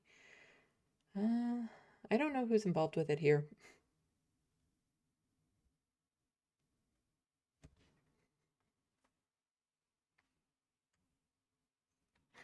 So Liv can make a new theme song. I don't think this is going to have a theme song. Anyway, let's get more into it. Let's get this done and then we can just chill out. So next we're kind of going into, again, double standards of things. What people, horrific people, so this is a Palestinian MD and MP presidential candidate, he's pointing this out. What Israelis are able to say about the Palestinians, had it been any other group of people, would have been struck down immediately. Like, this is... I wasn't around, so I don't know for sure, but this seems even more blatant than what the Nazis were saying.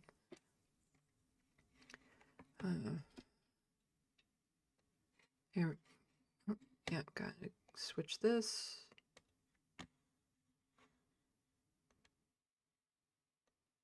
There we go.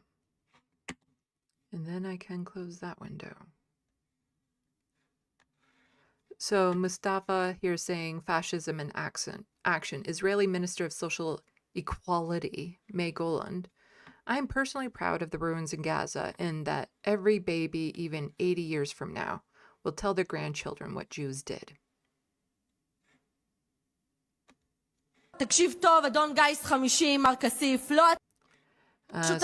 Oops, I'll have to read this out because it's in subtitles.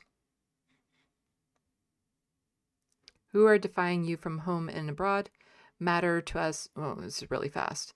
Government doesn't shudder about you. You can keep dreaming that we will end the war without victory.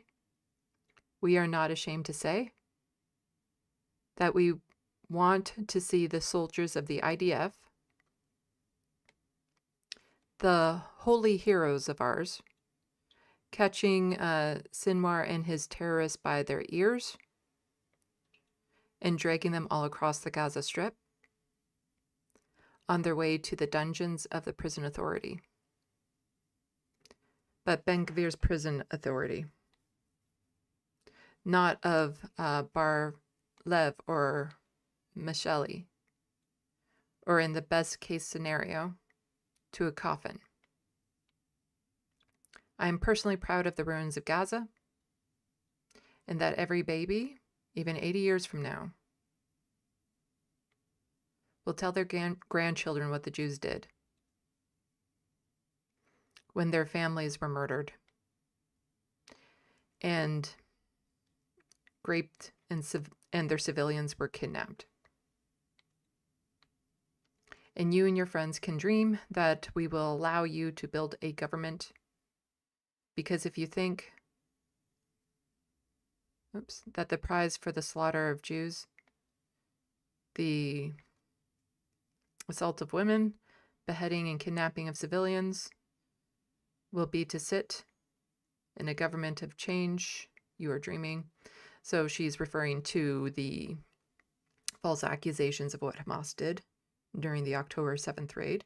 They did do war crimes. Nobody is disputing that, but not the ones that they keep on insisting. There's no proof of that whatsoever. So you can keep shouting peace now and elections now from Kaplan to Gaza. Let them hear you. We have a mission. I am concluding.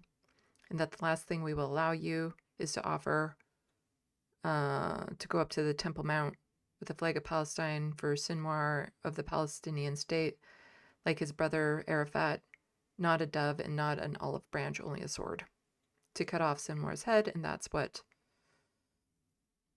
he will receive from us. So just, again,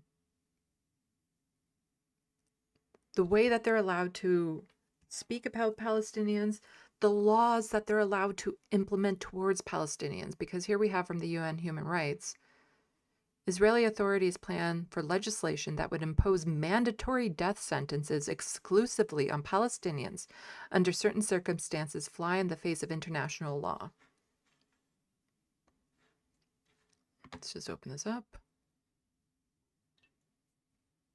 They are discriminatory and they violate international humanitarian law norms. We urge the authorities to drop these proposals.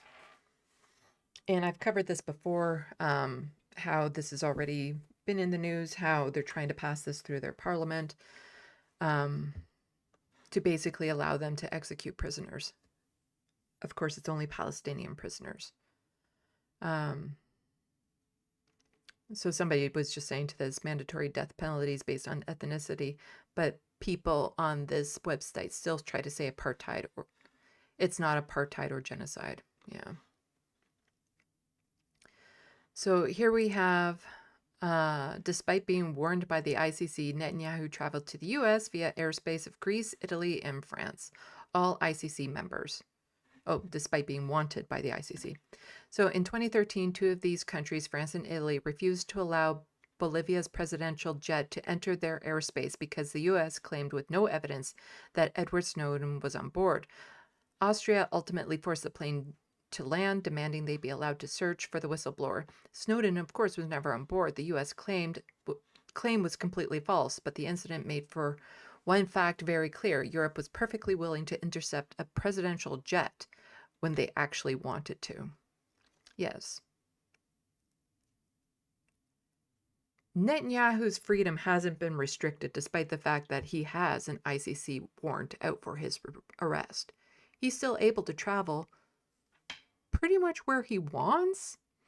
Like, there are some places where he might not be able to travel because they might actually uphold it, but there are not places that he would actually care to go. But no, he traveled to the United States recently, and what happened? Yeah, this. So somebody saying, watching U.S. Congress clapping for a genocide is one of the worst things I've seen in my lifetime.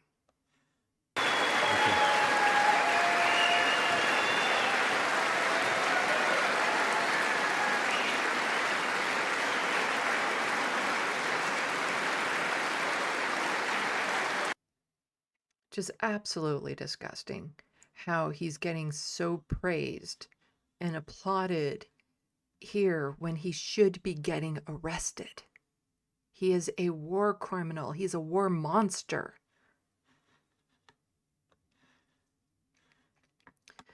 But, you know, there are reasons why Trump likes him. Netanyahu announces Trump is to receive the Israel Prize, whatever that is. These two narcissists murdered 20,000 Palestinian children, which is a drastic undercount. Almost 2 million Palestinians are starving, 1 million live in tents.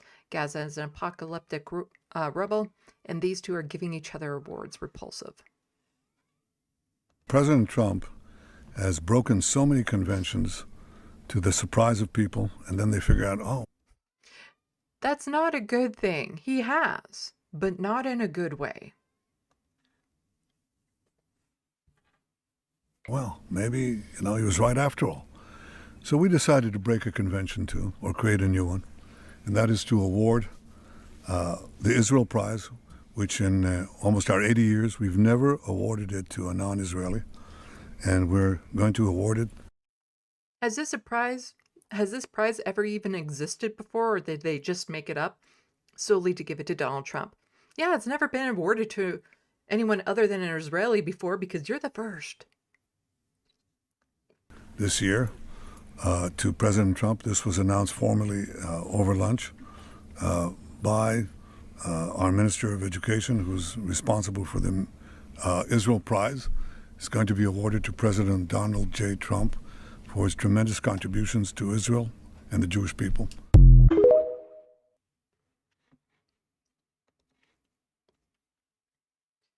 But there are some world leaders willing to stand up and actually speak out against what's happening to the people in Gaza. So Spanish Prime Minister Pedro Sanchez, Spain stands on the right side of history. What is happening in Gaza is genocide. Repeat with me, ladies and gentlemen, it is a genocide. Y ustedes van a prohibir ese debate en este Parlamento. Y finalmente... I can't read those subtitles, but, it's in the quote here. So there are some world leaders. Unfortunately, they're not the ones with the amount of power needed to really do anything, but speaking out is important. It's important that as many world leaders as possible speak out and let, Israel, the United States, Canada, Britain know that this is being seen and they will never be forgiven. That, as Owen Jones likes to say, there will be a reckoning one day. One can hope. So Adam here saying Israel kills men, women, and children, and they don't receive a single sanction to stop. And this is from an Australian politician, also again speaking out. Israel kills Palestinian men, women, and children, and then they look around the world and they don't receive a single sanction to stop. They are emboldened and they keep acting. I mean, this motion is a joke. It is a joke. As part of a peace process. What peace process? Israel is carrying out a genocide. Israel is carrying out a genocide in Gaza. It's not a peace process. And keep in mind, a lot of judges from the ICC have received sanctions from the United States for simply doing their job. Because there's Francesca Albanese, but then there's also a Canadian ICC judge, and that's because they were actually pressing charges against the United States. And so they all got sanctioned. So they get sanctioned for doing their job. Meanwhile, Israel is just bombing and slaughtering and doing a genocide. There's not a single sanction. Not from Canada, not from the United States, not from Britain. No sanctions on them doing genocide. In fact, all that's happening is they get more weapons. Why is it that 146 countries could find it within their hearts to recognise Palestine right now? Why is it that the Australian government refuses? And how is it that when a Labor senator, Senator Payman, who had the principles and the courage to cross the floor to vote with the Greens to immediately recognise Palestine, why is it that Senator Payman faced more sanctions than Labor has dished out against Israel? What do you all do? What does this Labor government do? They can recognise Israel, but they can't immediately recognise Palestine. You can't end Tuwain's arms trade. You can't cancel the Elbit Systems contract. You can't sanction Israel. And you should all be deeply, deeply ashamed. Meanwhile, Canadian politicians getting all cozy with war criminals. So somebody just saying, alert Canadian MP meets with war criminal. I do not know how to say his name. Shav? Well, he's a Conservative member of Parliament from Calgary. Ooh, shocking. Honored to meet Israel's foreign minister, a leader with the moral clarity to defend Western civilization on the front lines of the Middle East, standing unapologetically against terror and tyranny. Yep, just getting all cozy and smiley with a war criminal, with a state currently committing genocide, saying that he's defending Western civilization.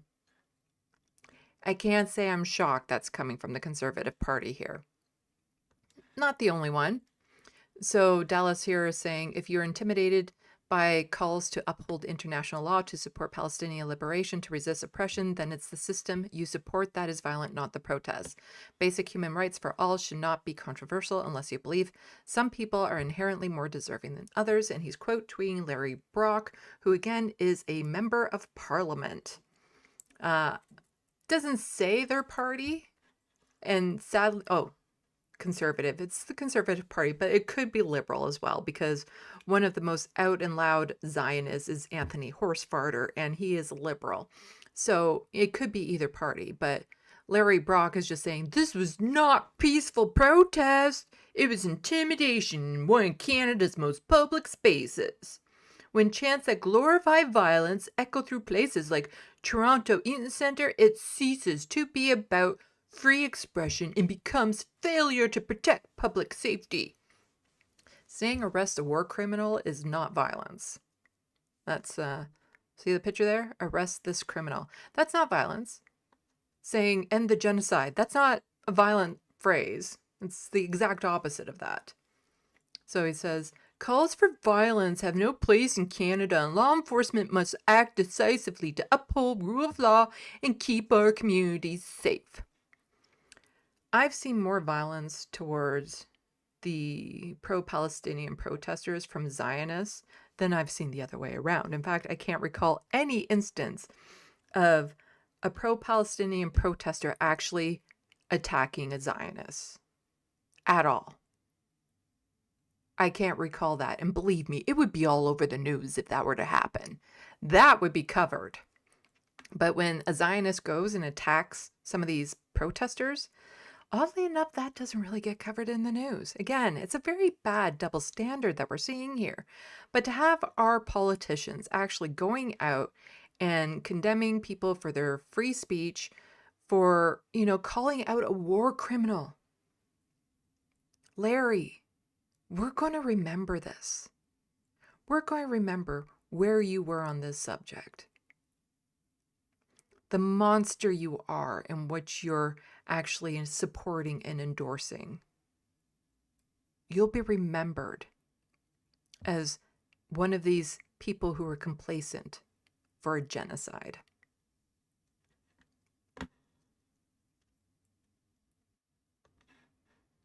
collaborator is what I was going for. Meanwhile, Katvia here says, differential enforcement is massive. So I covered this when it happened, but again, it just goes to show the double standard. So I covered both of these stories, but she's putting it here in one. So Toronto Police Special Operations arrested 11 people in the middle of the night raids for allegedly splashing washable red paint on Indigo store window to protest the company's billionaire CEO funneling money to reward lone soldiers who joined the IOF, contrary to tax laws. Indigo's billionaire CEO, Heather Reisman, personally called the police chief hours after the incident. I covered it at the time. Yes, red paint. And then there's an article out there. I think somebody actually linked it down here. Yeah. From The Breach, Inside Shocking Police Operation Targeting Pro-Palestinian Activists in Toronto. I covered it at the time, read through the article. But yeah, they broke into these people's homes early in the morning, wouldn't even let them get jackets on with the doors wide open, and it's like January weather or something. Absolutely brutal for simply splashing red paint on an Indigo store. Not because the owner was Jewish, but because the owner was sending money to the IOF, an IOF charity.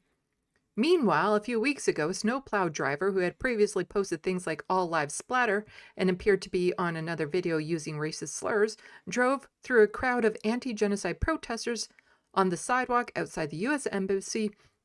Toronto police said she had no criminal intent and declined to take a complaint from the victims. And I covered that at the time too. This woman here intentionally, luckily no one was injured. They could have been.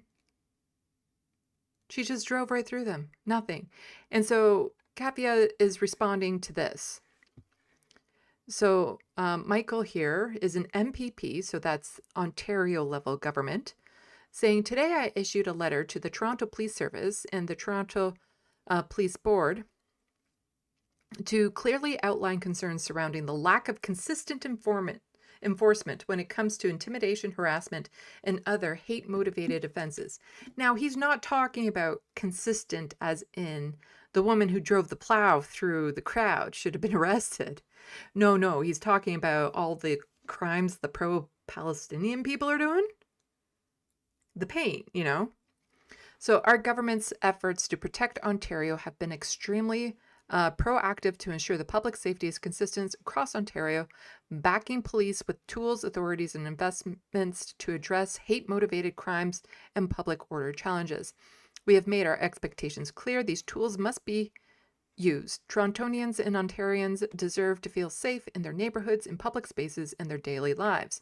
If you feel unsafe because somebody is saying stop genocide, that's a you problem.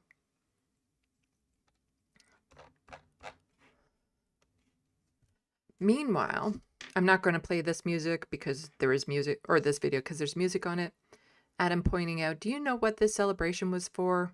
Israel released soldiers who sexually assaulted Palestinian hostages. This is what Western media hides from you.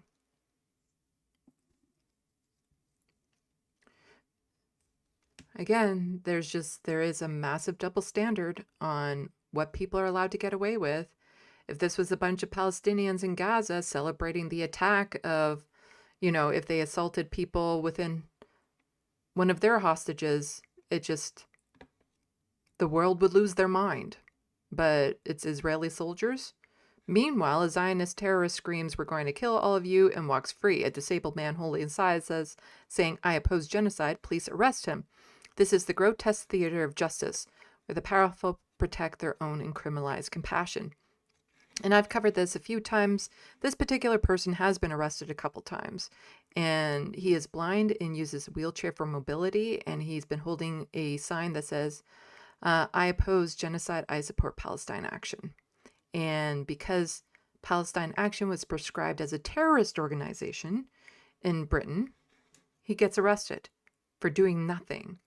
And meanwhile, down here, we have a Zionist saying, "We're going to kill all of you." Elderly Zionist holding Israeli army flag makes throat-cutting gesture while threatening to kill pro-Palestinian protesters. Granted, this is in New York. I think there was a community notes about that, but it's still, it It doesn't matter. It doesn't matter if it's in the United States, in Canada, or England. This double standard applies. And we've seen it time and time again. We don't actually need to hear what he's saying. Meanwhile, things like this. So this is the National Council of Canadian Muslims tweeted this out. We are deeply troubled by the racist and Islamophobic vandalism that occurred today at the Palestinian-owned restaurant in Winnipeg. Security footage shows 2 individuals using a hammer to break windows. A note was left that read, "Leave our country, terrorists, fuck off." Again, we see Muslim and Palestinian identity dangerously conflated with the ideas of terrorism and threat. This needs to stop. We can call on all leaders to condemn this incident and to work with community members on a plan to turn back the recent tide of hate. We are in touch with all parties on the ground. We call on Winnipeg authorities to investigate all angles, including any hate motivation. We will have more to say as this situation evolves. Now, I'm pointing this out because they've also released statements when there have been anti-Semitic attacks against synagogues and stuff. You don't see these types of statements come out from a lot of these Zionist organizations when a mosque is attacked, when it's a Muslim-owned restaurant or shop attacked. You don't see, I forget what they're called here, the kin to APAC, there's a group here. They don't release these statements. In fact, you rarely even hear politicians acknowledge these. But if somebody paints a swastika on Israeli business, everyone's speaking out against the hate and how bad it is and stuff, including groups like this. And in fact, if this group didn't call it out as horrible, they'd be accused of endorsing it. The double standard is just astronomical. And so here, Crystal Ball quote tweeted a clip about from Jennifer Welsh saying everything she said is completely accurate. Listen to the video. So Jennifer Welsh, who is from the I Had It podcast, claims Zionists, not the CPP, controlled TikTok's algorithm and are using it to manipulate everyone to support Israel and ignore how they want to ethnically cleanse Gaza. So there was a lot of talk about China owning the algorithm, and they had to sell it off, and the company and all that sort of stuff. So right now she claims Israel spent a lot of money to make Islamophobia the next big thing. I haven't actually watched this clip yet, but she's a good source. I've seen plenty of her clips at this point. And I just want to add that if TikTok were owned by Jewish people, nobody has a problem with that. TikTok is owned by Netanyahu aligned IDF donors, the Ellison family, who wants to use TikTok as a weapon to weaponize. So we have to be careful in the language that we use. It's a slippery slope because sometimes the default setting, and this is why Benjamin Netanyahu has had so much power with some of this stuff. We have to be careful in the language we use. TikTok being owned by Jewish people isn't a problem. TikTok being owned by pro-IDF donating Zionists that want to game the algorithms in the same way that Elon Musk gamed the algorithms that's the clear problem. You have people that are supremacists. Elon Musk thinks that only smart men should have access to power and freedom and money. Elon Musk is not actually smart. He should not have access to Twitter. He's not smart enough to use it.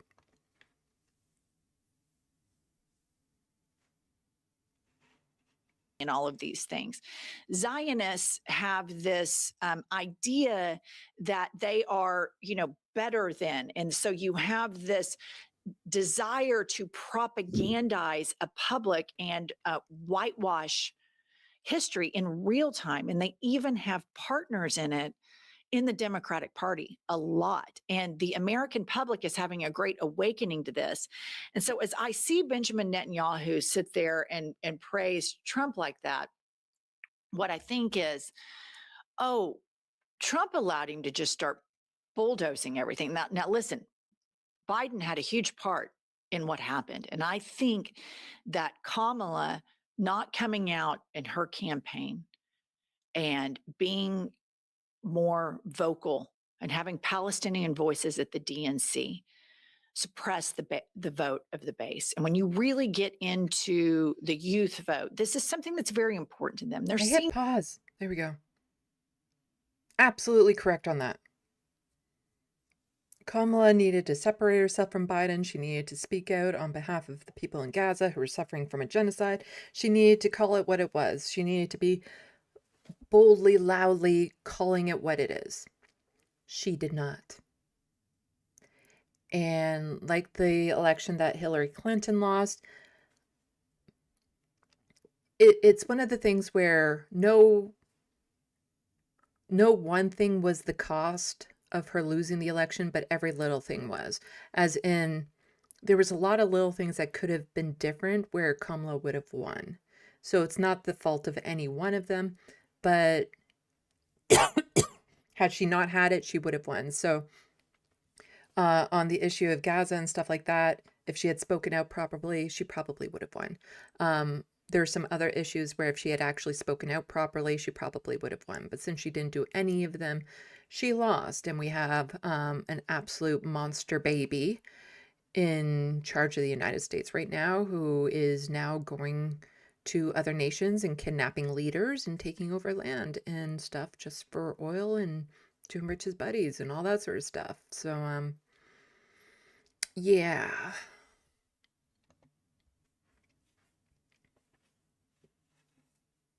I hit play. I've closed enough tabs. You should be working.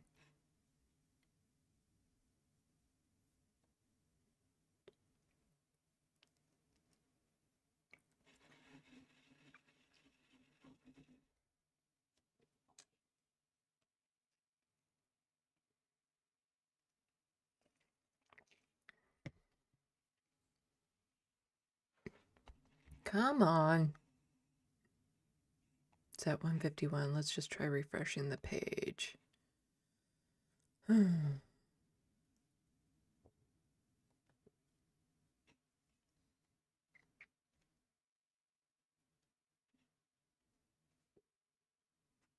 I closed enough tabs. This shouldn't be an issue.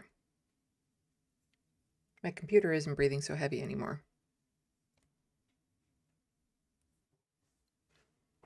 Unless Twitter is just completely ass fucking itself.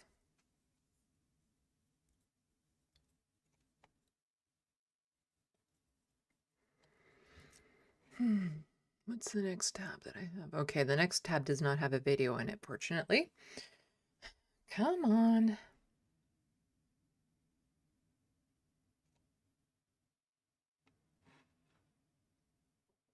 Well, we'll listen to the rest of it when it decides to upload. Until then. So here we have, again, double standards and all. You know, people who claim that they don't want to ban books like to ban books.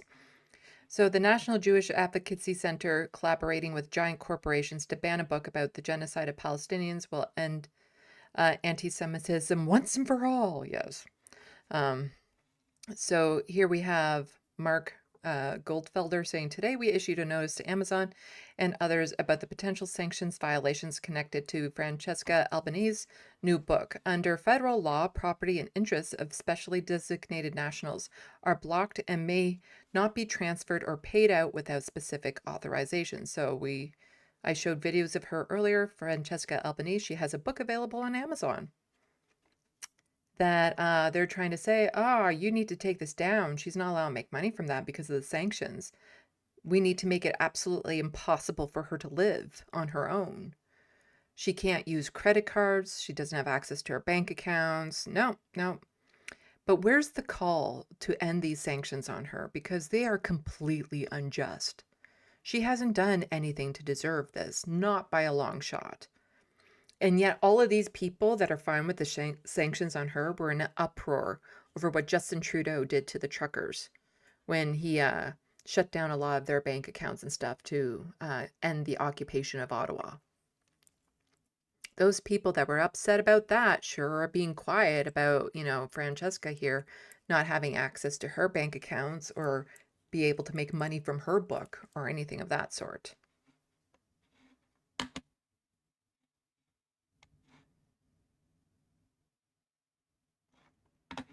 Are you gonna load?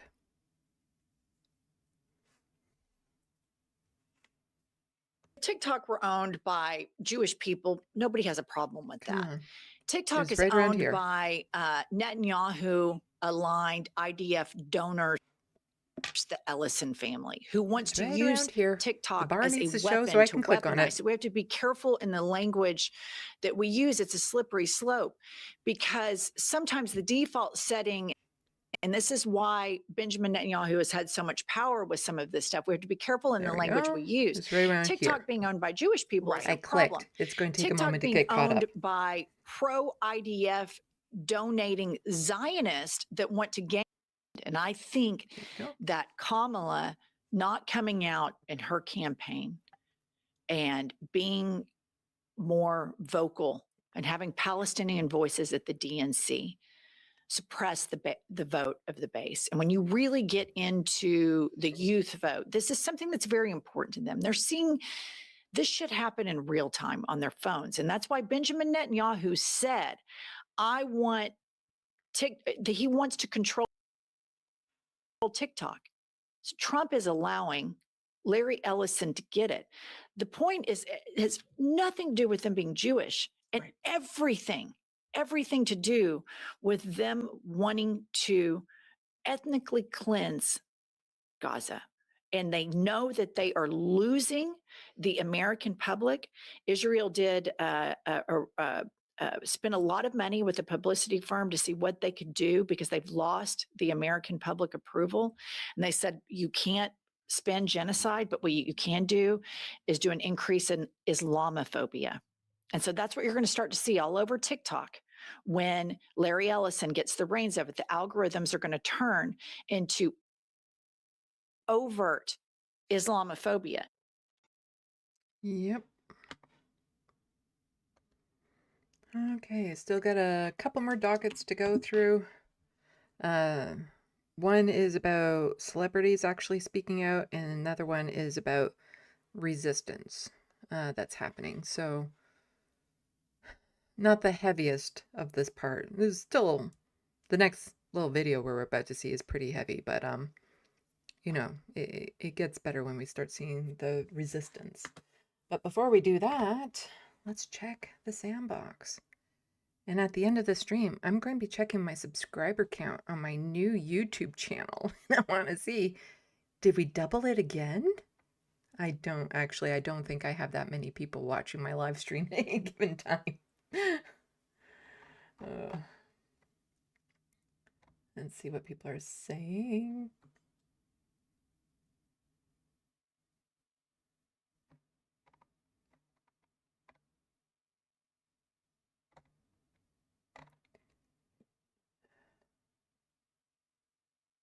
Jet, but your theme song is fun. I learned it on guitar. Oh, nice.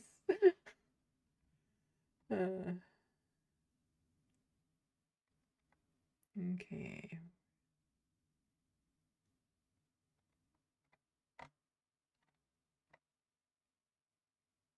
Okay, I saw that. Reference frame saying I did pronounce those words correctly that I can't pronounce right now because I'm not looking at them. The Doctors Without Borders. Okay, I saw those.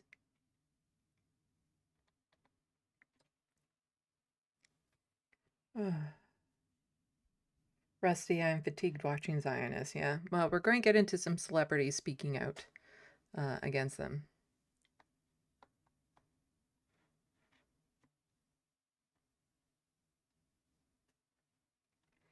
And then we'll get into some ways that people are resisting.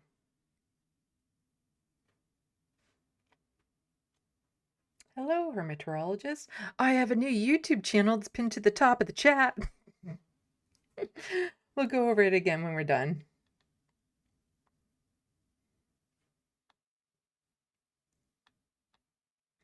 Yes, Looney Tunes also has a YouTube channel. Everyone should go subscribe. You're only 10 subs away from 1K? Wow, that is really good. I wish I had these connections and stuff when I started. It took me months to break 100 when I was starting from scratch. Of course, I had a YouTube channel well before Letterhack did and stuff.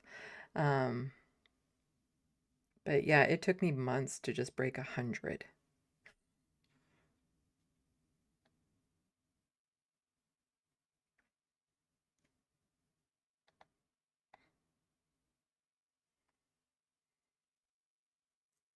So hopefully it won't take me as long to build up my base on my new channel. And I'm kind of curious if it will actually pick up more steam from a different audience, because it is just to do with like art and writing and being creative and not about politics. Hello, BCat. For me, I can't imagine doing a play today, though I'd for sure give myself an anxiety attack. Oh, school plays. School plays were so much fun. Okay, yeah. Let's see. So Life, I bet the new fentanyl is a weapon mass destruction thing is retribution. Trump wanted to start using fent for lethal injections to significantly speed up the process, and they said no.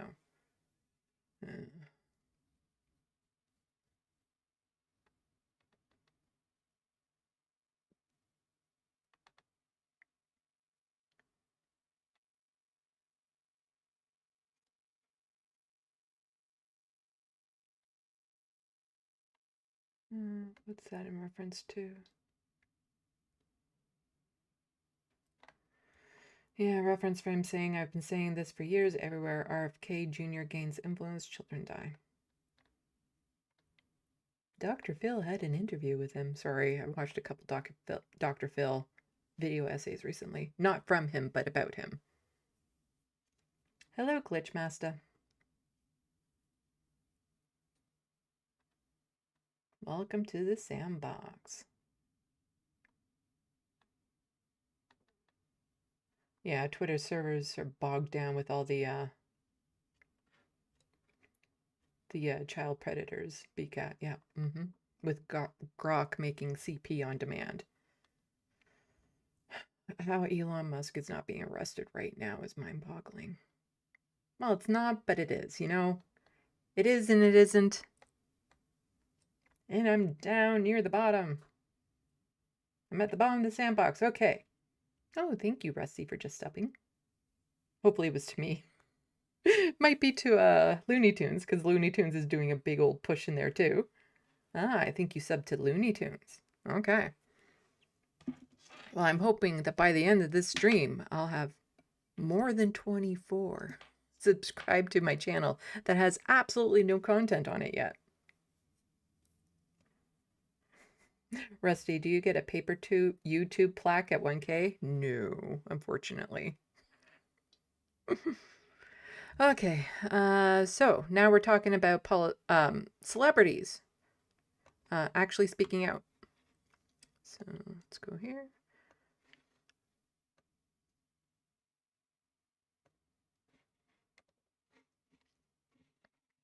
Then I can close the other tab. There we go. So Jackie Chan was talking about this video, so we'll get to Jackie Chan's video in just a moment. So this child is saying in Palestine, we never grew up. We might get shot at any moment. And I think this might have music. Let me just mute this for a second. Yep, there's music on it, so I'll have to read the subtitles.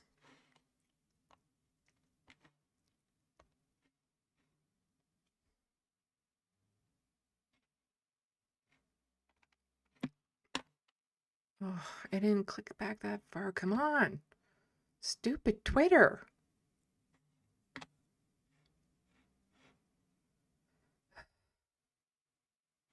There we go. So it's muted. Now I hit pause. Pause. Pause. There we go. It did it again. Stop it. No. Can't play the music, damn it.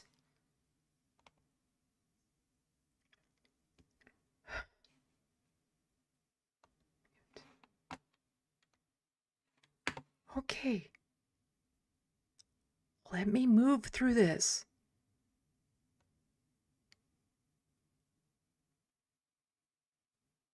So somebody asked, what do you like to be when you grow up?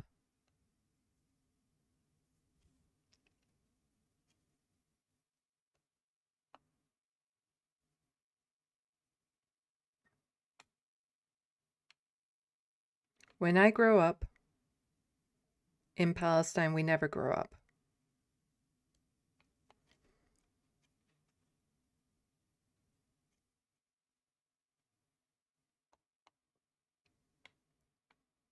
At any moment,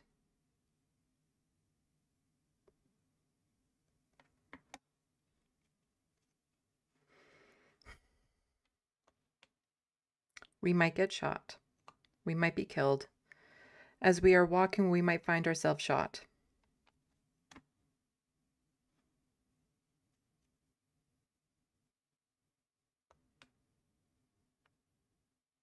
That's our life in Palestine.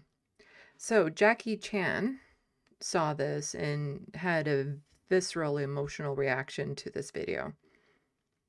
Okay, now I clicked on it and now you're not going over. Come on. Come on. You can do it. There we go. So I'll also have to read the subtitles here. I don't know if he speaks Cantonese or Mandarin, but he's not speaking English. So I'll read the subtitles. So Jackie Chan says, recently I saw... Come on. This is getting impossible. So recently I watched a video. As soon as I saw that child speak, I started crying.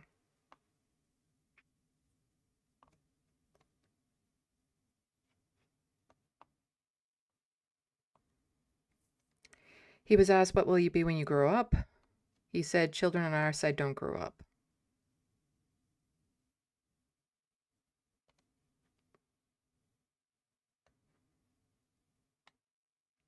Wow, my tears just came falling down instantly. Gaza.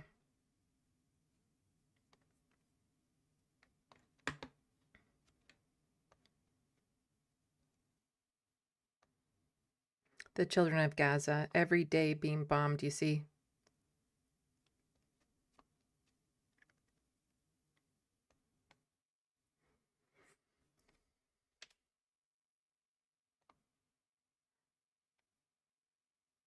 When he said that sentence,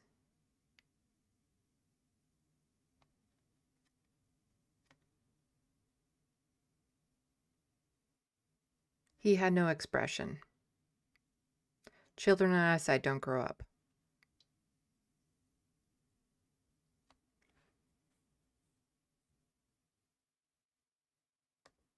Just going to hit play. Wow, the tears you see. Growing old is a form of happiness, so here I congratulate all the elderly.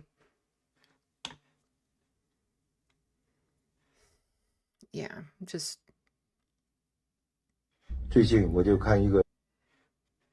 Celebrities need to use their platforms and speak out against this because, you know, in this world, people actually listen to celebrities, sometimes over, you know, actual people, lived experience. But as soon as a celebrity says something, suddenly they're interested.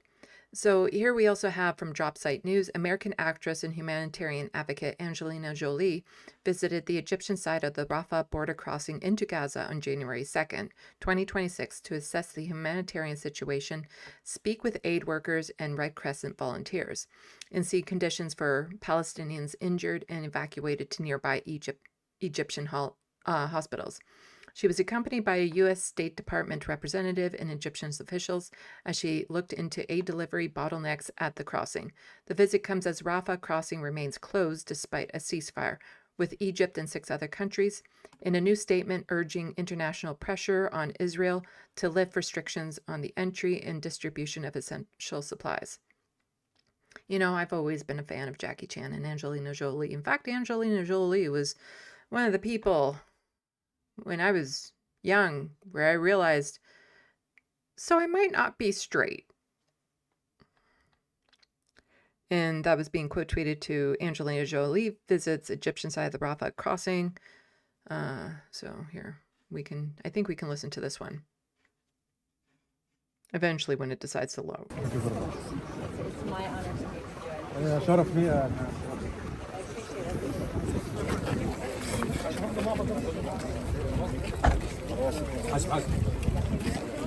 It's an honor and a pleasure, and thank you for your...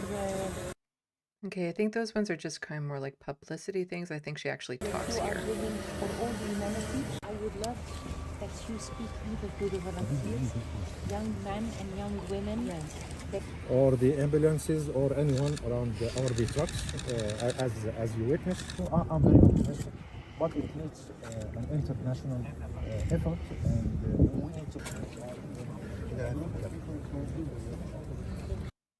Okay, no, she speaks in this one. So, Angelina Jolie delivered a stark indictment of the world's response to Gaza, exposing the brutal reality of selective human rights. Jolie said she once believed in international institutions, including the United Nations, but were built on clear moral lines and universal principles, but watching Gaza shattered that belief. She criticized a global system where rights, aid, justice, and accountability are applied unequally. Food and protection for some, starvation and impunity for others, justice for certain crimes, silence for others when political or business interests are involved.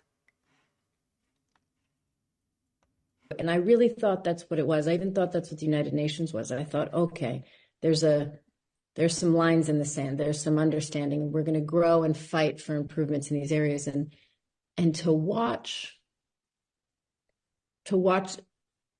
and understand more and more how it's just simply, that's not what it is. That's not the world. The world is not, these are human rights. It is, these are human rights sometimes for these people, maybe sometimes for these people, never for these people. Yeah. It's food aid, 6% for these people, 50% for these people. It's justice for these people, but not these people. Accountability for this crime, but not that crime if there's business interest.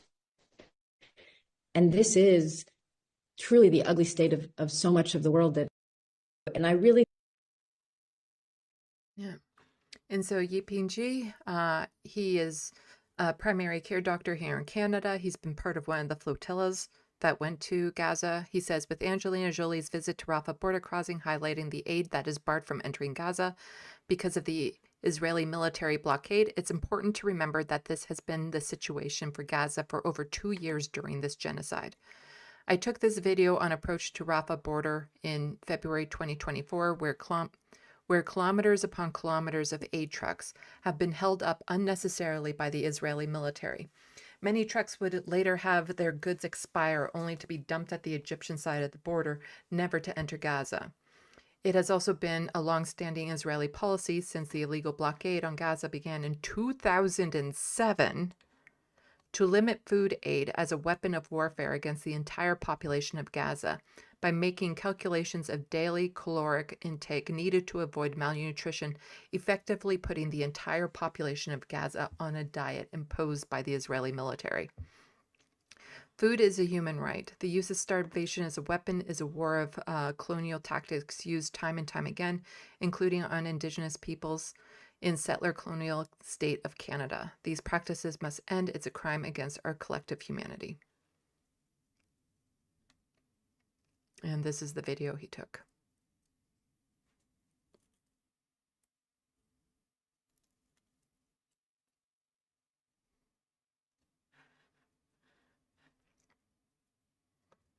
I was watching one doctor talk about how he was in Gaza, working at one of the hospitals, and the horrors he was seeing, the starvation and all that sort of stuff. And he had never been so sickened by like the smell of a barbecue as soon as he crossed the border onto the Israeli side. And there they are, just living it up, eating as much food as they want, celebrating, being jovial, while just 500 meters away, people are suffering unimaginable horrors. And so here we have, I cannot be here celebrating without talking about Gaza. What is happening is a humanitarian tragedy that cannot be normalized. We cannot turn a blind eye to the destruction of entire people. So Joana Santos, winner of the Golden Globe for Best Actress in a Motion Picture. So using her platform to speak out. Vivemos tempos difíceis. So we are living in difficult times. Sorry, I'm having to read a lot of these subtitles. I'm not the best at it, but we'll go. In which resentment and hatred seems to be gaining strength. And I can't be here celebrating without mentioning Gaza. What is happening is humanitarian tragedy that cannot be normalized. We can't turn a blind eye to the deaths of thousands of innocents, to the destruction of an entire people. I believe that art also has to be resistance. We need to remember that empathy is our greatest strength. This prize is mine, but my voice today is also for them, for those who only fight merely for the right to live.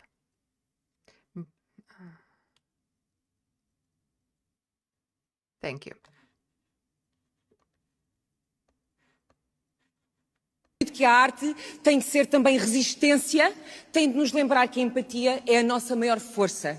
Este prémio é meu, mas a minha voz hoje é também para eles, para quem luta apenas pelo direito de viver. Obrigada. And I just wanted to include the applause at the end. So here we have this young chap here. He went on the BBC. I guess the BBC is like totally unaware of who Hassan is. Because BBC was not expecting that response from someone using a prison webcam, says this person. I want to memorize what he says here because it is so concise and on the point. I need to have it scripted out and just memorize it so I can spit it out. And it's very funny because in this video, the anchor keeps on trying to cut him off like desperately, but Hassan just keeps on plowing through it. But I guess they don't watch too much Twitch or YouTube because then they would know who he was and he would have never been invited on because BBC don't like people like him speaking out the truth. One of the things that worries me is just how quickly, after the events of the last 2 weeks, how polarizing the debate becomes when it comes to this issue. Why is that? I think it's polarizing because people do not see the humanity of those who are under colonial subjugation. Ever since the Nakba, Palestinians have not been able to return back to their homes, 700,000 originally in 1948. There has been a brutal occupation that the Human Rights Watch and Amnesty International now correctly consider to be an apartheid state. This is, of course, 20 years after Nelson Mandela had considered Israel to be an apartheid state, and I feel like he knows a thing or two about apartheid states in general. It's not necessarily a polarizing subject. It's just that there are right-wing forces inside of Israel that are utilizing the conflict as a means to continue getting more land grabs and continue the brutal occupation in the West Bank as well, which is illegal by international law. But it's not polarizing. One of the things that worries me is just how quickly after the... Right on the money. And you could hear this guy being like, what? But he couldn't get a word in edgewise, which was great. And then, of course, there's Bassem Youssef. We don't need to read the quote. He'll say it here. And this was just great.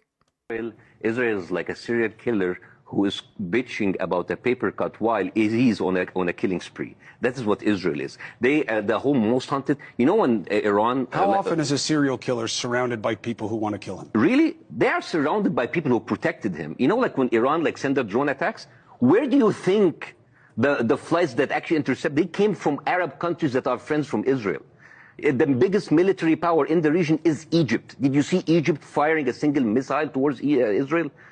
Jordan, Saudi Arabia. Do you see? You're talking about Hezbollah and Hamas, two militant groups. You really believe that Egypt is an ally of Israel?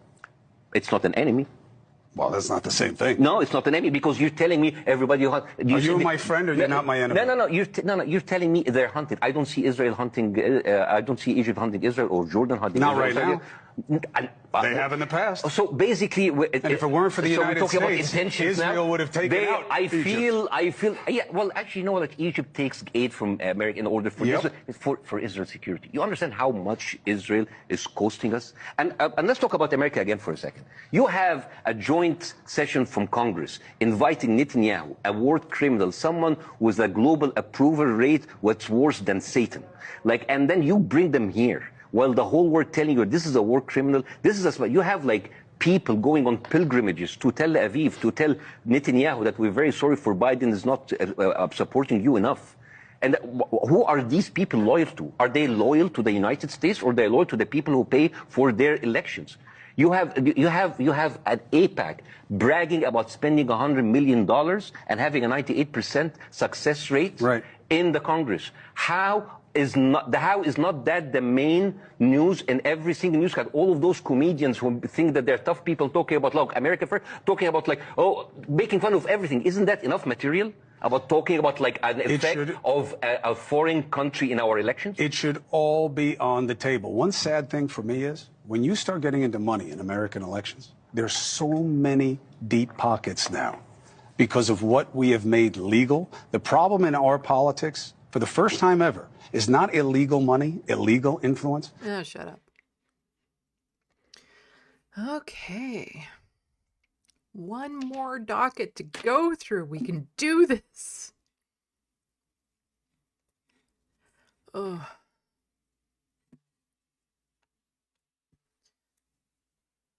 Okay, so before we get into the last docket, I'm going to check the SandBox. It's been a lot today. It's been an absolute lot. After this, everyone, go do something good for yourself. Try to unwind. Try to relax. I'm going to have an experimental dinner. I have mac and cheese, and then I got a pack of discounted salami because it's like the ends of the salami. And so what I'm going to do is I'm going to chop them up into little bits and then toss them in the mac and cheese. And fingers crossed, that's decent. We'll find out. We find out.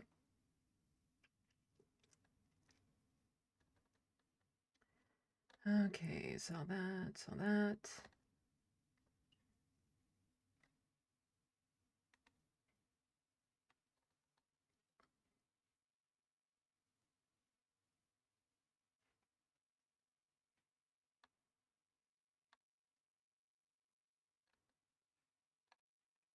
Okay.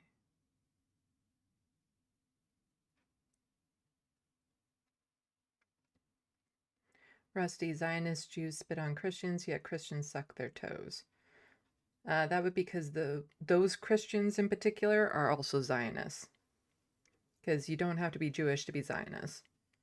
And a lot of the evangelical Christians in the United States are very, very Zionist.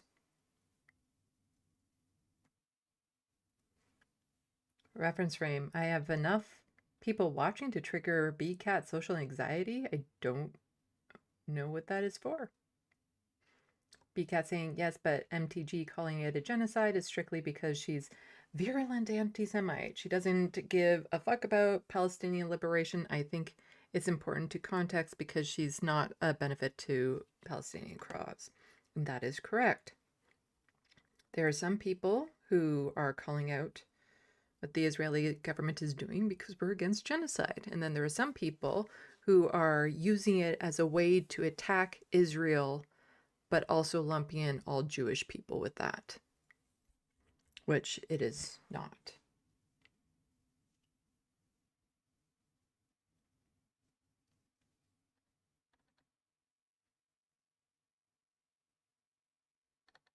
Saw the paper one.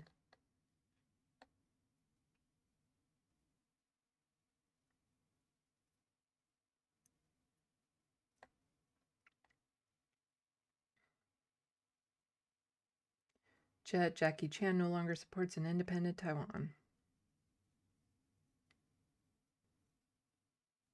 That's too bad.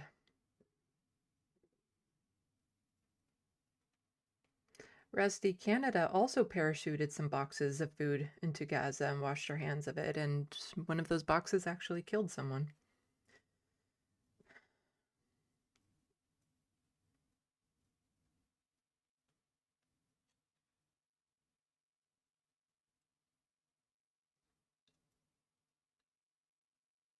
I don't know. I don't know enough about Jackie. Did he actually disown children or something? That'd be very disappointing. Reference frame, I met Angelina Jolie here in Montreal.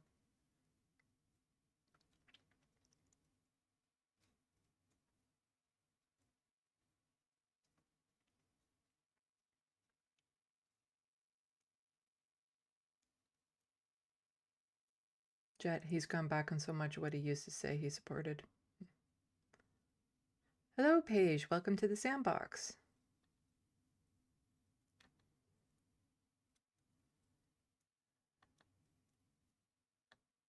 Let's see. I'm pretty sure that was Hassan, Paige. Should probably go and find the whole, be interesting to watch the whole segment on the BBC. Rusty Chromo's crying on the inside, yeah.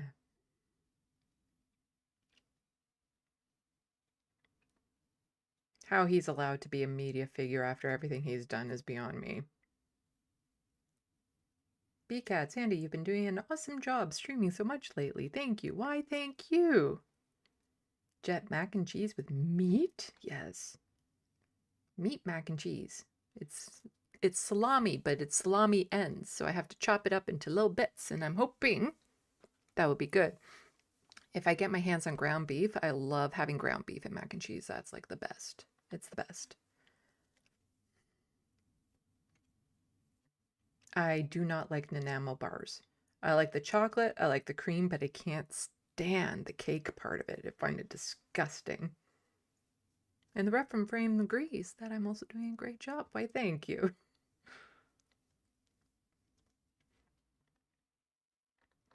I'm at the bottom. Okay, let's get through this. One more docket, and it's about resistance to what's happening. So, I haven't heard any updates, and I'm actually kind of concerned about the hunger strikers in the UK. To be honest, I haven't checked today, but when I checked yesterday, there hadn't been any updates, and quite honestly, I don't know how some of them would still be alive because they've been on a hunger strike for over 50 days. So part of me is just worried that the reason why we're not hearing anything is because the worst outcome possible. But more attention needs to be brought to them, and there are people trying to do just that. So here we have no silence until she's free. Activists are at the gates of the UK prison, making sure Heba and the hunger strikers know they are not alone. The system is complicit, but the people are awake.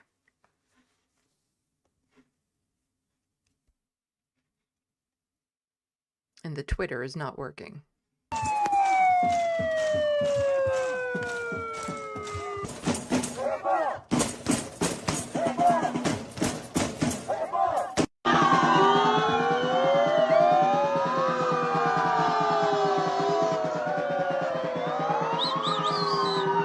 Yep, so people showing their support for the hunger strikers.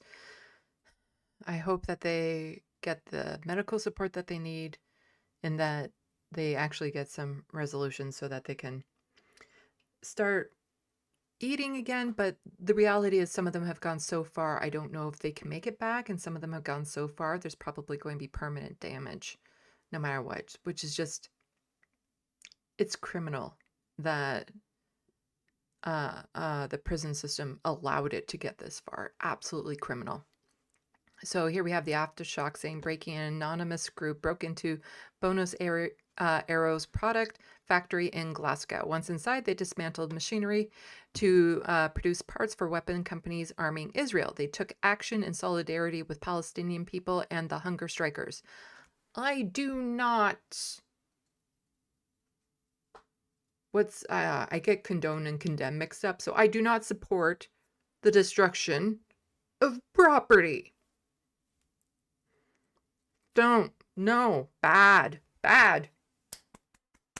No. Never. Don't. Let's watch the video. Eventually, when Twitter decides.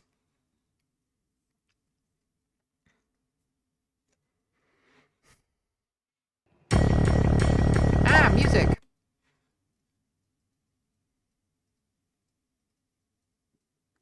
Never do this. Listen to never.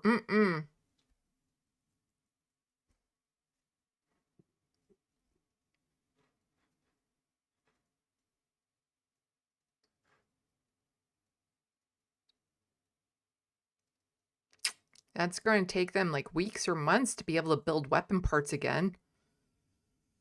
The poor corporations. But we gets what's going on here.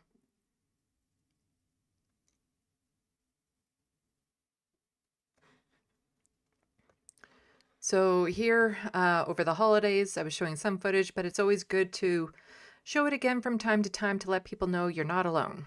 That there are protests, rallies happening in support of the Palestinians, even though the mainstream media doesn't tend to report on it. It's important to know that it is happening, that there are people en masse speaking out against the atrocities that are going on. And so Noor here is saying happening tonight. In Toronto, demonstrators in downtown Toronto took over the streets at midnight as the new year began, demanding justice and an end to Israeli occupation in Gaza. No celebration until liberation.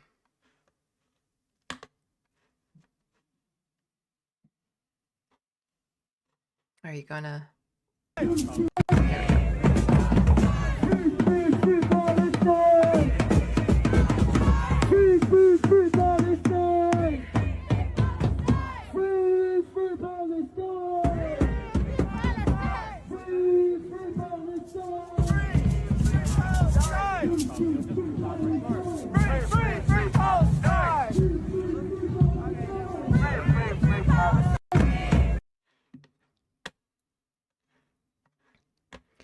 And, you know, we have people trying to protest, but meanwhile, there's always going to be people in the government pushing back. So anti-Israel protests are protected by the charter, but that won't stop pigs from trying to crack down your skull with a club. When you go out to march, protect your comrades from bastards in blue. And so the National Post is a right-wing rag. It's owned by an American company, but apparently Toronto's police needs to take a strong action on anti-Israel mobs, says Ontario Solicitor General. So yes, our politicians are getting their noses all involved with this. They want to ban Palestinian protesters because they don't really like that message of no genocide. So Dropsite News has this out. On his first day as New York City's new mayor, Zohran Mamdani scraps the IHRA, which stands for International Holocaust Remembrance Alliance, anti-Semitism definition as an enforcement standard, and affirmed that political boycotts, including of Israel, are protected speech. It set off a familiar bout of outrage from the Israeli foreign minister, which labeled the move anti-Semitic, of course, from the hedge fund billionaire Bill Ackman, who called it a declaration of war. War, I say. Music. And it's just celebrating. Nope, stop.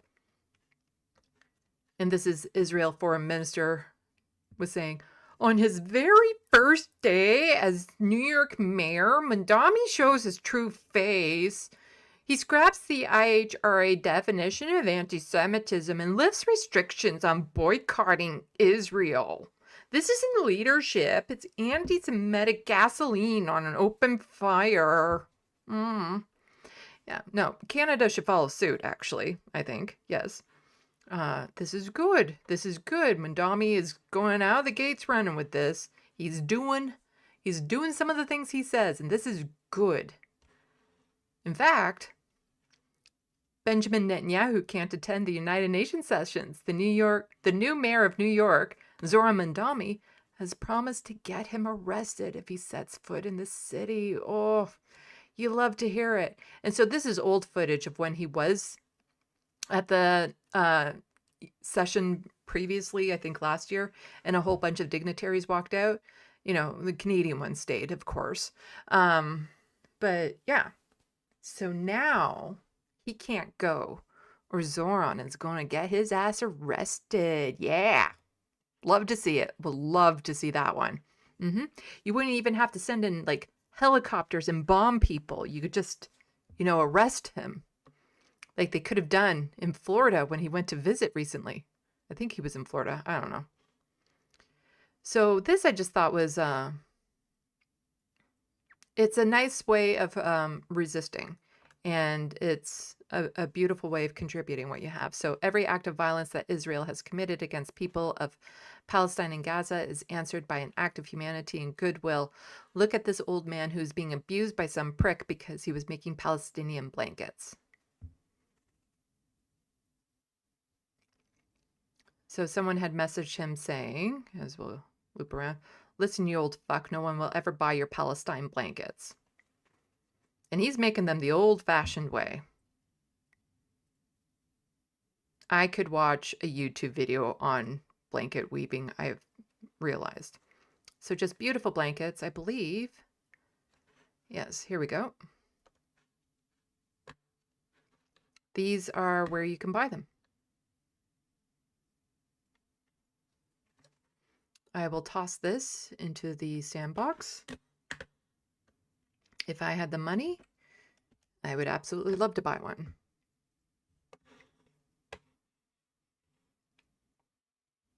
But they're a little out of my price range, considering shipping and handling, and they're from the United States.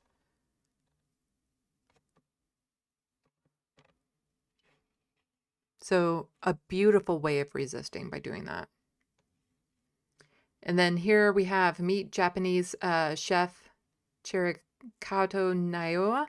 He's been holding a one-man protest every week outside the Israeli embassy in Tokyo, shouting, "Stop the genocide and free Palestine." Can't remember if we can. No, can't have music, unfortunately. I love his commitment to this. I love the persistence. I love how he keeps on going back. You know, all of this resistance is great. We need it.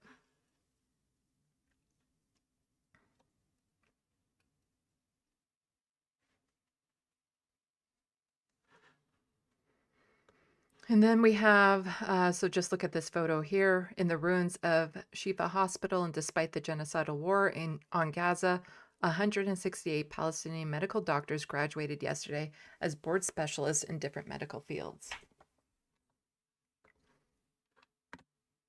And this is an extremely powerful way of resisting. By just defying all the odds and becoming doctors and professionals. And here we have them celebrating. Again, I can't play the audio because there's music.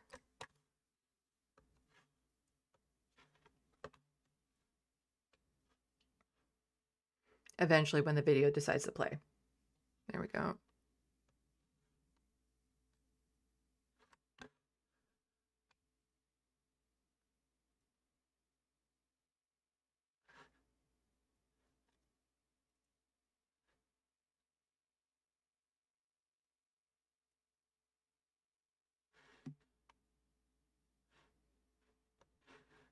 So just a beautiful, beautiful way of resisting.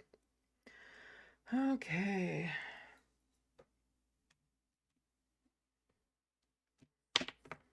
So that's all my dockets. All of them. All of them.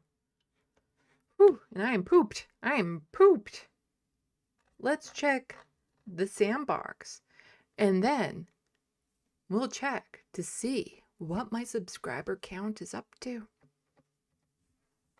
It was up to 14. My new subscriber count for my channel that doesn't have any content yet. Paige, I just subscribed to your new channel. Why, thank you. Yeah, it's gonna be all about art and creative and writing and stuff. Very, very light on politics. In fact, some videos probably won't have any politic talk in it. Now, I guess unfortunately some videos will touch on politics because it's just so entwined with things, but ideally I want to keep the politics on it super, super light. To have like a completely different vibe in this video, to be like a completely different channel in the algorithms that will just appeal to a different audience and everything. I'm actually kind of curious if it'll do any better than my political channel. But, you know, it's a way to just take a breath, have a break from a lot of the horrors that I see on my regular channel doing the news and stuff. And this is a way that I encourage myself to be more creative, to get back into art, because I need to do like a whole bunch of painting for an event coming up. And so you'll be learning to paint with me again type thing. And The goal is just to get more people engaged in being creative because it is such an amazing outlet to just create anything. And I say all things creative because, you know, it doesn't have to be drawing or painting or writing. It could be photography or music, making music. It could just be dancing, making your own little dance routine, like just anything you do to create. Sand castles, sure, why not? How about painting your nails, all nice fun colors, or doing your hair fancy, fashion, like anything that you do to express who you are is what this channel will be all about.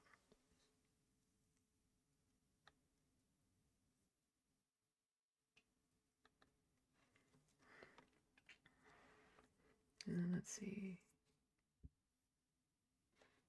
So please, if you haven't yet and you're just tuning in, please subscribe to my new YouTube channel. It's called, get this, Sandy Lovis. Took me a while to figure that one out. Actually, I just wanted to claim my YouTube name, like my name, before somebody else did.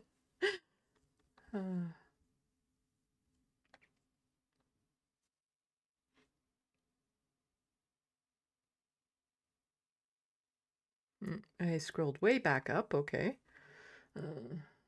That was a short docket, to be fair, so.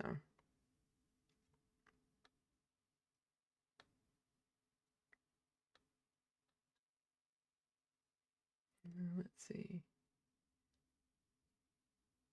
Oh, no, I still need to scroll down to get to where I was. That was a super short docket.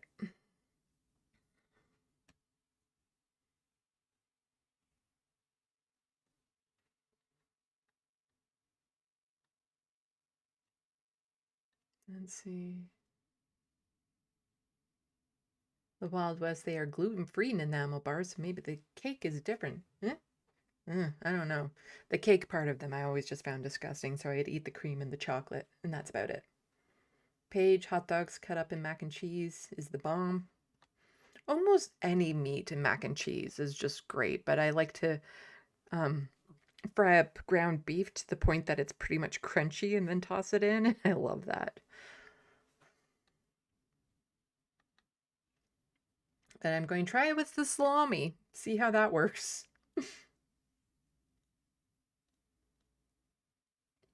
Page, as long as they're still drinking water, they can survive longer than if they quit drinking water as well.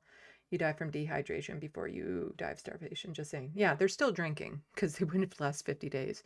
They say it's 3 minutes without oxygen, 3 days without water, 30 days without food, and they've gone well past that. So I'm very worried about them.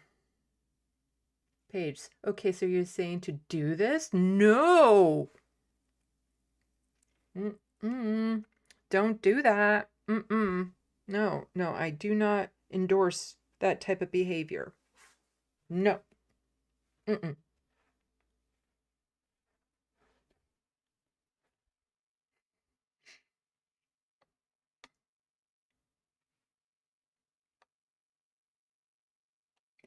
Let's see.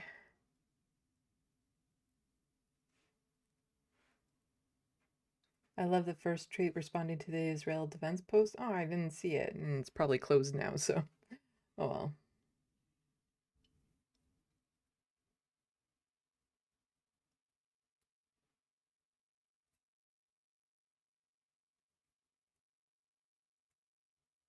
So Left, did that hate remark boost his sales? It's possible. I don't know. It doesn't quite work the same way with people on the left as it does with the right. So if a right winger says, like, calls a child the N-word, they can fundraise and make $100,000. It doesn't necessarily work the other way, where if somebody on the left gets harassed, that they can do a fundraiser and make money or sell their product and stuff. Sometimes it works out. Like, I know there was that one church that had suddenly got a whole bunch of donations because that woman was calling around asking if they would give her starving baby food to see which ones would actually say, yes, as a church, we would absolutely do this. And one of them ended up getting like a whole bunch of donations. So it does work at times. But it's a bad way to get publicity, especially considering we only hear about the successful cases. Because there are a lot of people out there on the left who will get harassed and called names and all that sort of stuff that never make it into the algorithms, that we never hear about, that nobody finds out about. So that's not a gamble I think most people want to play. That they get harassed, but then there's not necessarily a payoff type thing. So it'd be best to just not be harassed.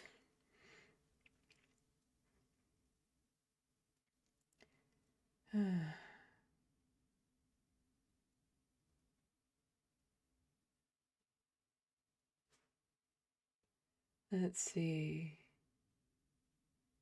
B-Cat, he said, don't let the door hit you on your genocide apology on the way out. So, Life, I took a big swig of 20-minute-old refrigerated water and it gave me brain freeze bad. And then it wouldn't go away. I grabbed room temp water and got rid of it. Is that age related? I don't know. Room temperature is better for digestion too. Yeah, I know if I need to drink a lot of water fast, room temperature is where I go. Rusty, do I cross-pollinate on other YouTube channels? I try. I'm still waiting. We're in the new year. We're going to find out which channel it is for me to go on a channel that's bigger than mine. I've been on plenty of channels that are smaller than mine, but I have yet to be on a channel that is bigger than mine. So I'm very curious which one that will be. It'd be nice.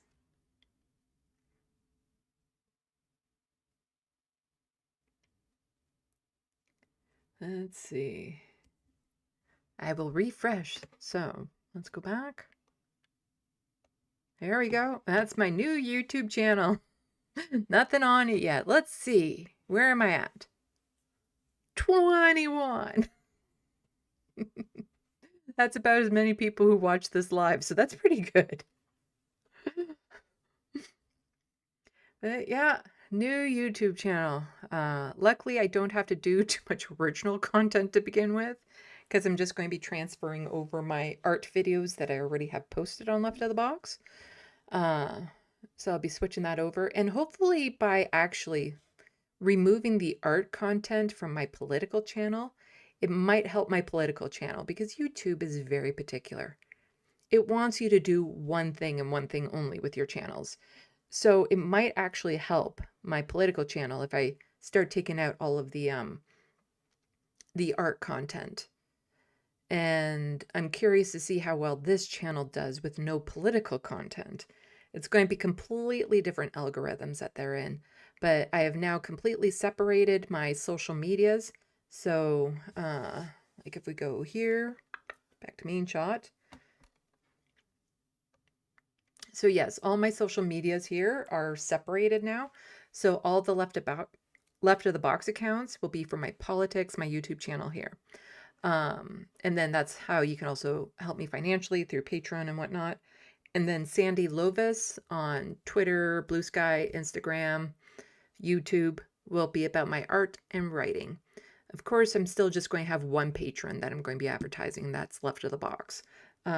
Also, like, there's the PayPal and everything that people can use to help me out financially, and the Amazon wish list and link below, linked in the description box below, which will have items for my YouTube studio and my art studio and my kitty cats and just me, if you want to make me smile. If you can afford it, of course. Like, never send me money or pay for things for me if you can't afford it. Just don't. Make sure you have everything you need first. The Wild West, I'm excited for the new channel. Yeah. So I will be posting a video on there probably for Sunday, because I want to kind of put it in with my regular news live stream right before to try to boost it. And it's going to be like an introduction to my channel. So a very short video where it's like a channel trailer type thing. So I will have that done. I have it scripted out. I just need to shoot it, and it's less than a page long. So it's not long, as a channel trailer shouldn't be. So I'll be posting that probably on Sunday. But we'll see how many people I can get subscribed to the channel before that's even up, because I'll advertise it when I'm on this space on Wednesday as well. Friday, I'm doing another live stream talking about some gender issues and how out of control things are on Twitter with Grok, making CP on demand. The world we live in. Whew. But I feel like it needs to be talked about. But yeah, this is my new channel. This one here. There we go.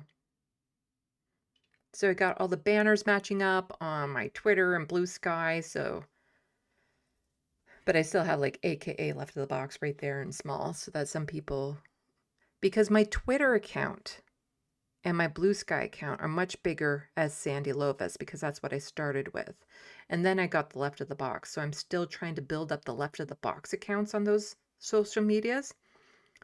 Instagram, I separated them right from the beginning. So that is what it is. I think I have more followers under my Sandy Lovis account. And yeah, of course, my YouTube channel is going to be skewed more towards this channel having more subscribers, at least for the near future or foreseeable future. So Life, I can communicate with Lance, but I don't usually bother him. He knows I exist.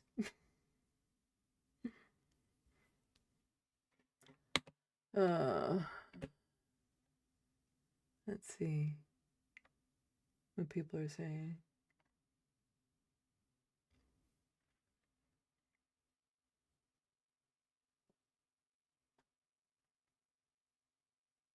Paige, I've tried to get Lance from the Surfs to bring you on, but he makes excuse that he's been on your channel. He has. It's don't pressure anyone. They know I exist.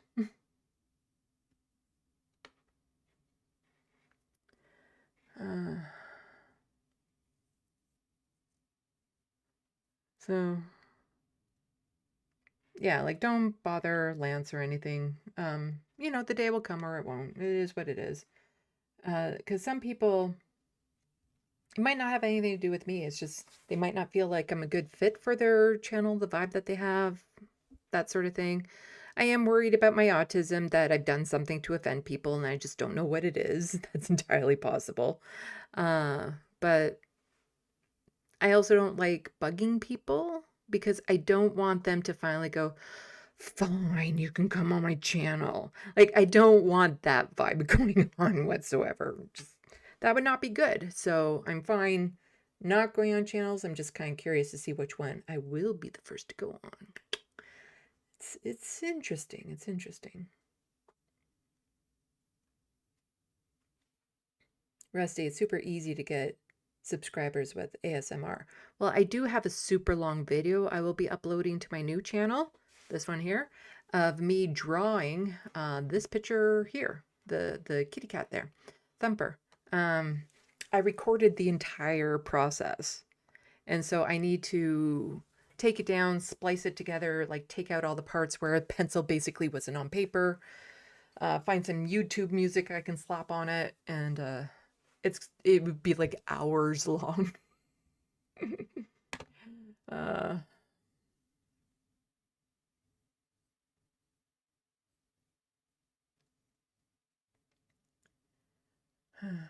The Wild West, I should do an ASMR channel, but I'm not as soothing as Sandy. Am I soothing?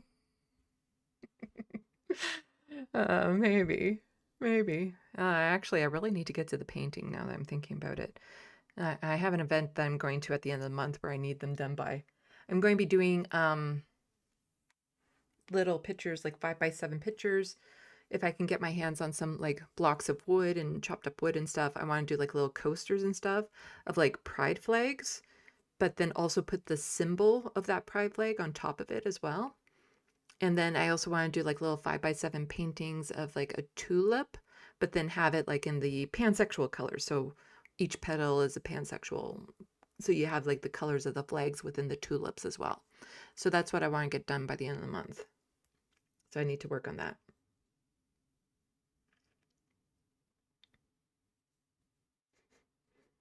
We should stream raid using Microsoft Teams at Soul Life? I don't think so.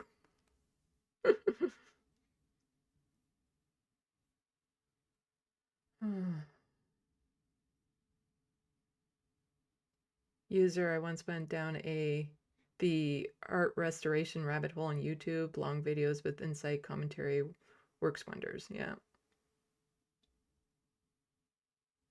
Paige, you are soothing. I am barely awake just listening to your soothing voice. Why, thank you. And this is when I go into like complete Karen to annoy people.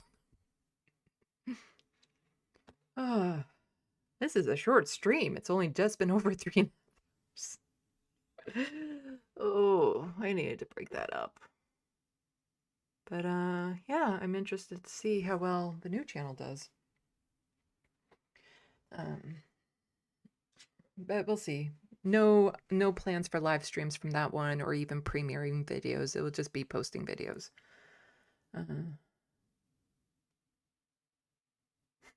So Life, no, put anti-TYT in the video title and just watch the magic happen. Yeah. No, I've been working a lot on the TYT video. I put a lot of work into it. If you go to my New Year's Day live stream, you can see the montage I put together of Tucker Carlson. I've cleaned that up a bit. And so today I was busy working on my new YouTube channel, getting the banner and stuff all put together and whatnot. So tomorrow I have plans in the evening, but during the day I'll be working on the TYT video because I need to get it done. And I'm hoping it will give my channel a boost. But part of it is that I wanted to have my accounts separated before that video gets out so that I would have the Sandy Lopez account and the LeftoftheBox accounts completely separated before that video came out so that people could choose to subscribe to one or the other or both.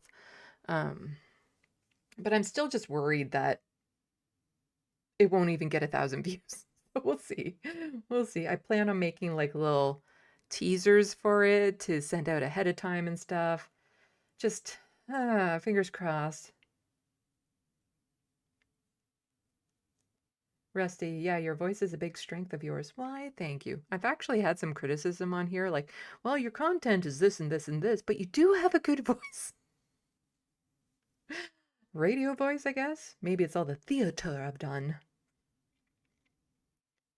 Rusty, TYT has turned into a right-wing influencer nut-licking. I might have some words along those lines with my essays. Oh, there's going to be a lot of jank rage bait in it.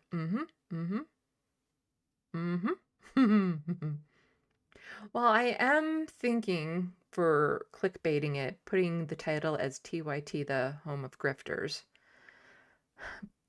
We'll see. We'll see. But it's definitely going to be done in 2 parts, possibly 3 at this point. And I do plan on doing it on one weekend, so show on Saturday, show on Sunday. Because basically I don't want them to have time to reply in between. I'm being a bit of a cunt that way.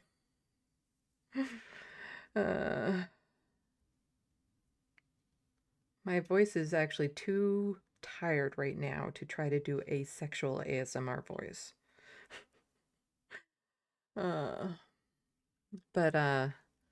Yeah, I've been making a list of some things to put together, things that I still have to look into, but I think tomorrow I need to just start going in order again. So I have the first script kind of loosely done, like for the first part, and then the second part, it starts talking about Emma and Sam, Jenk and Anna, and their relationship over the years. So I need to start going in order again because what's happening is I feel like a squirrel where I'm collecting all these little nuts and hiding them away in hopes of like putting them together someday. But I need to start going in order and then start building it again in order as opposed to just still randomly going around collecting clips and stuff to put together. But with like the Tucker Carlson thing, I needed to do that in one go because the algorithms were being very kind to me and I got some amazing videos. And yeah, it should be interesting. It should be interesting.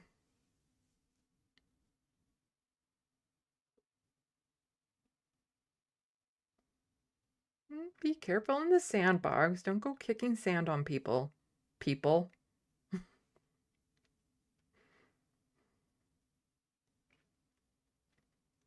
Paige, I hope Bonnie is doing okay. She hasn't streamed or kept up with her Discord channel. Yeah, she's gone pretty quiet. She still has a Blue Sky account. I don't know when she's posted on it, but she hasn't touched her YouTube channel in like a year. So I think she's done with YouTube.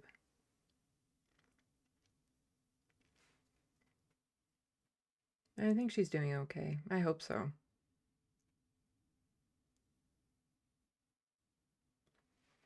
Oh. Okay, I'm pooped. I need to go eat dinner. My experimental dinner. Let me put these back up. So, thank you everyone for coming out. And you see here, it says new YouTube.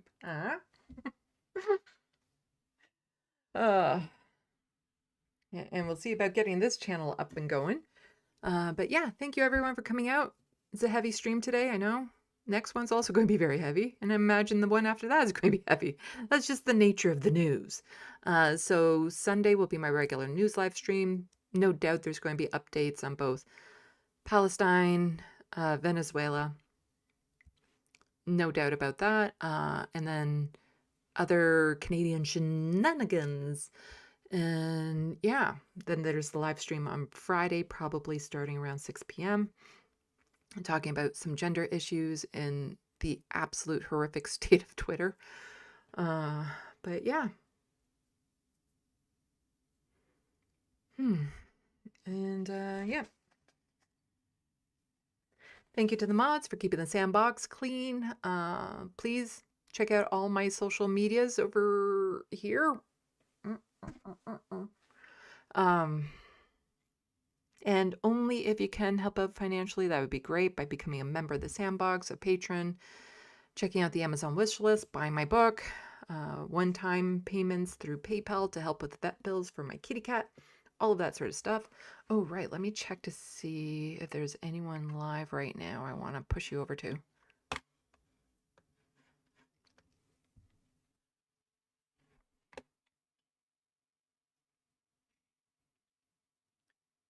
Let's see. Huh.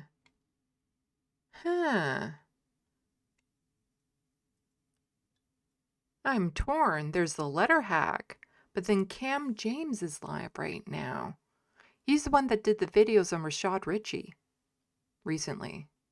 And it says Rashad Ritchie lied again, claims he's gonna sue.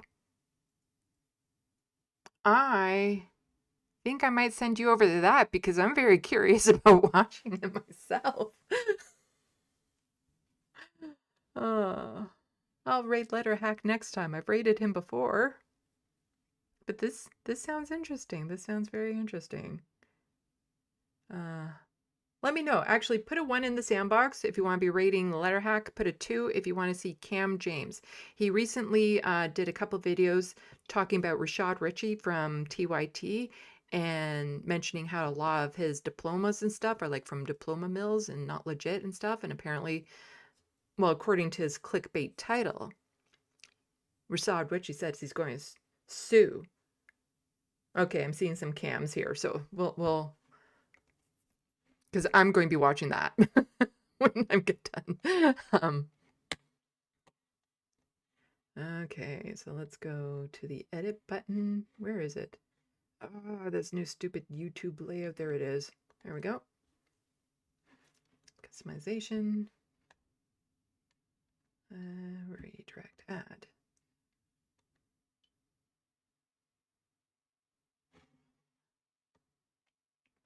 I think I can do this and this. Oh, I can't.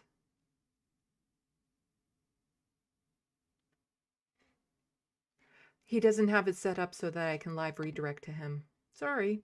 People can go and check it out. I'll toss it into the sandbox. How about that?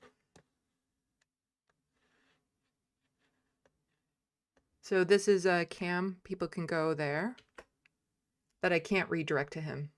So I will redirect to the letter hack.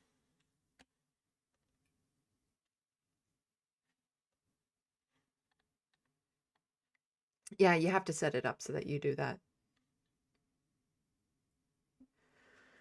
Okay.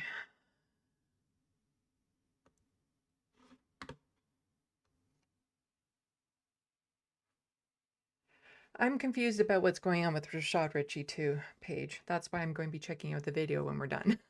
But as for now, I'm live redirecting to Letterhack because Cam does not have his channel set up so that I can do that, unfortunately. But you can click his link and go check it out. So, with all of that said, I will see some of you on Wednesday, some of you on Friday, and hopefully all of you on Sunday. So, thank you everyone for being wonderful. Salut, à la prochaine. Thank you for watching and stay tuned. I'm Sandy, wishing your tomorrow is better than your today.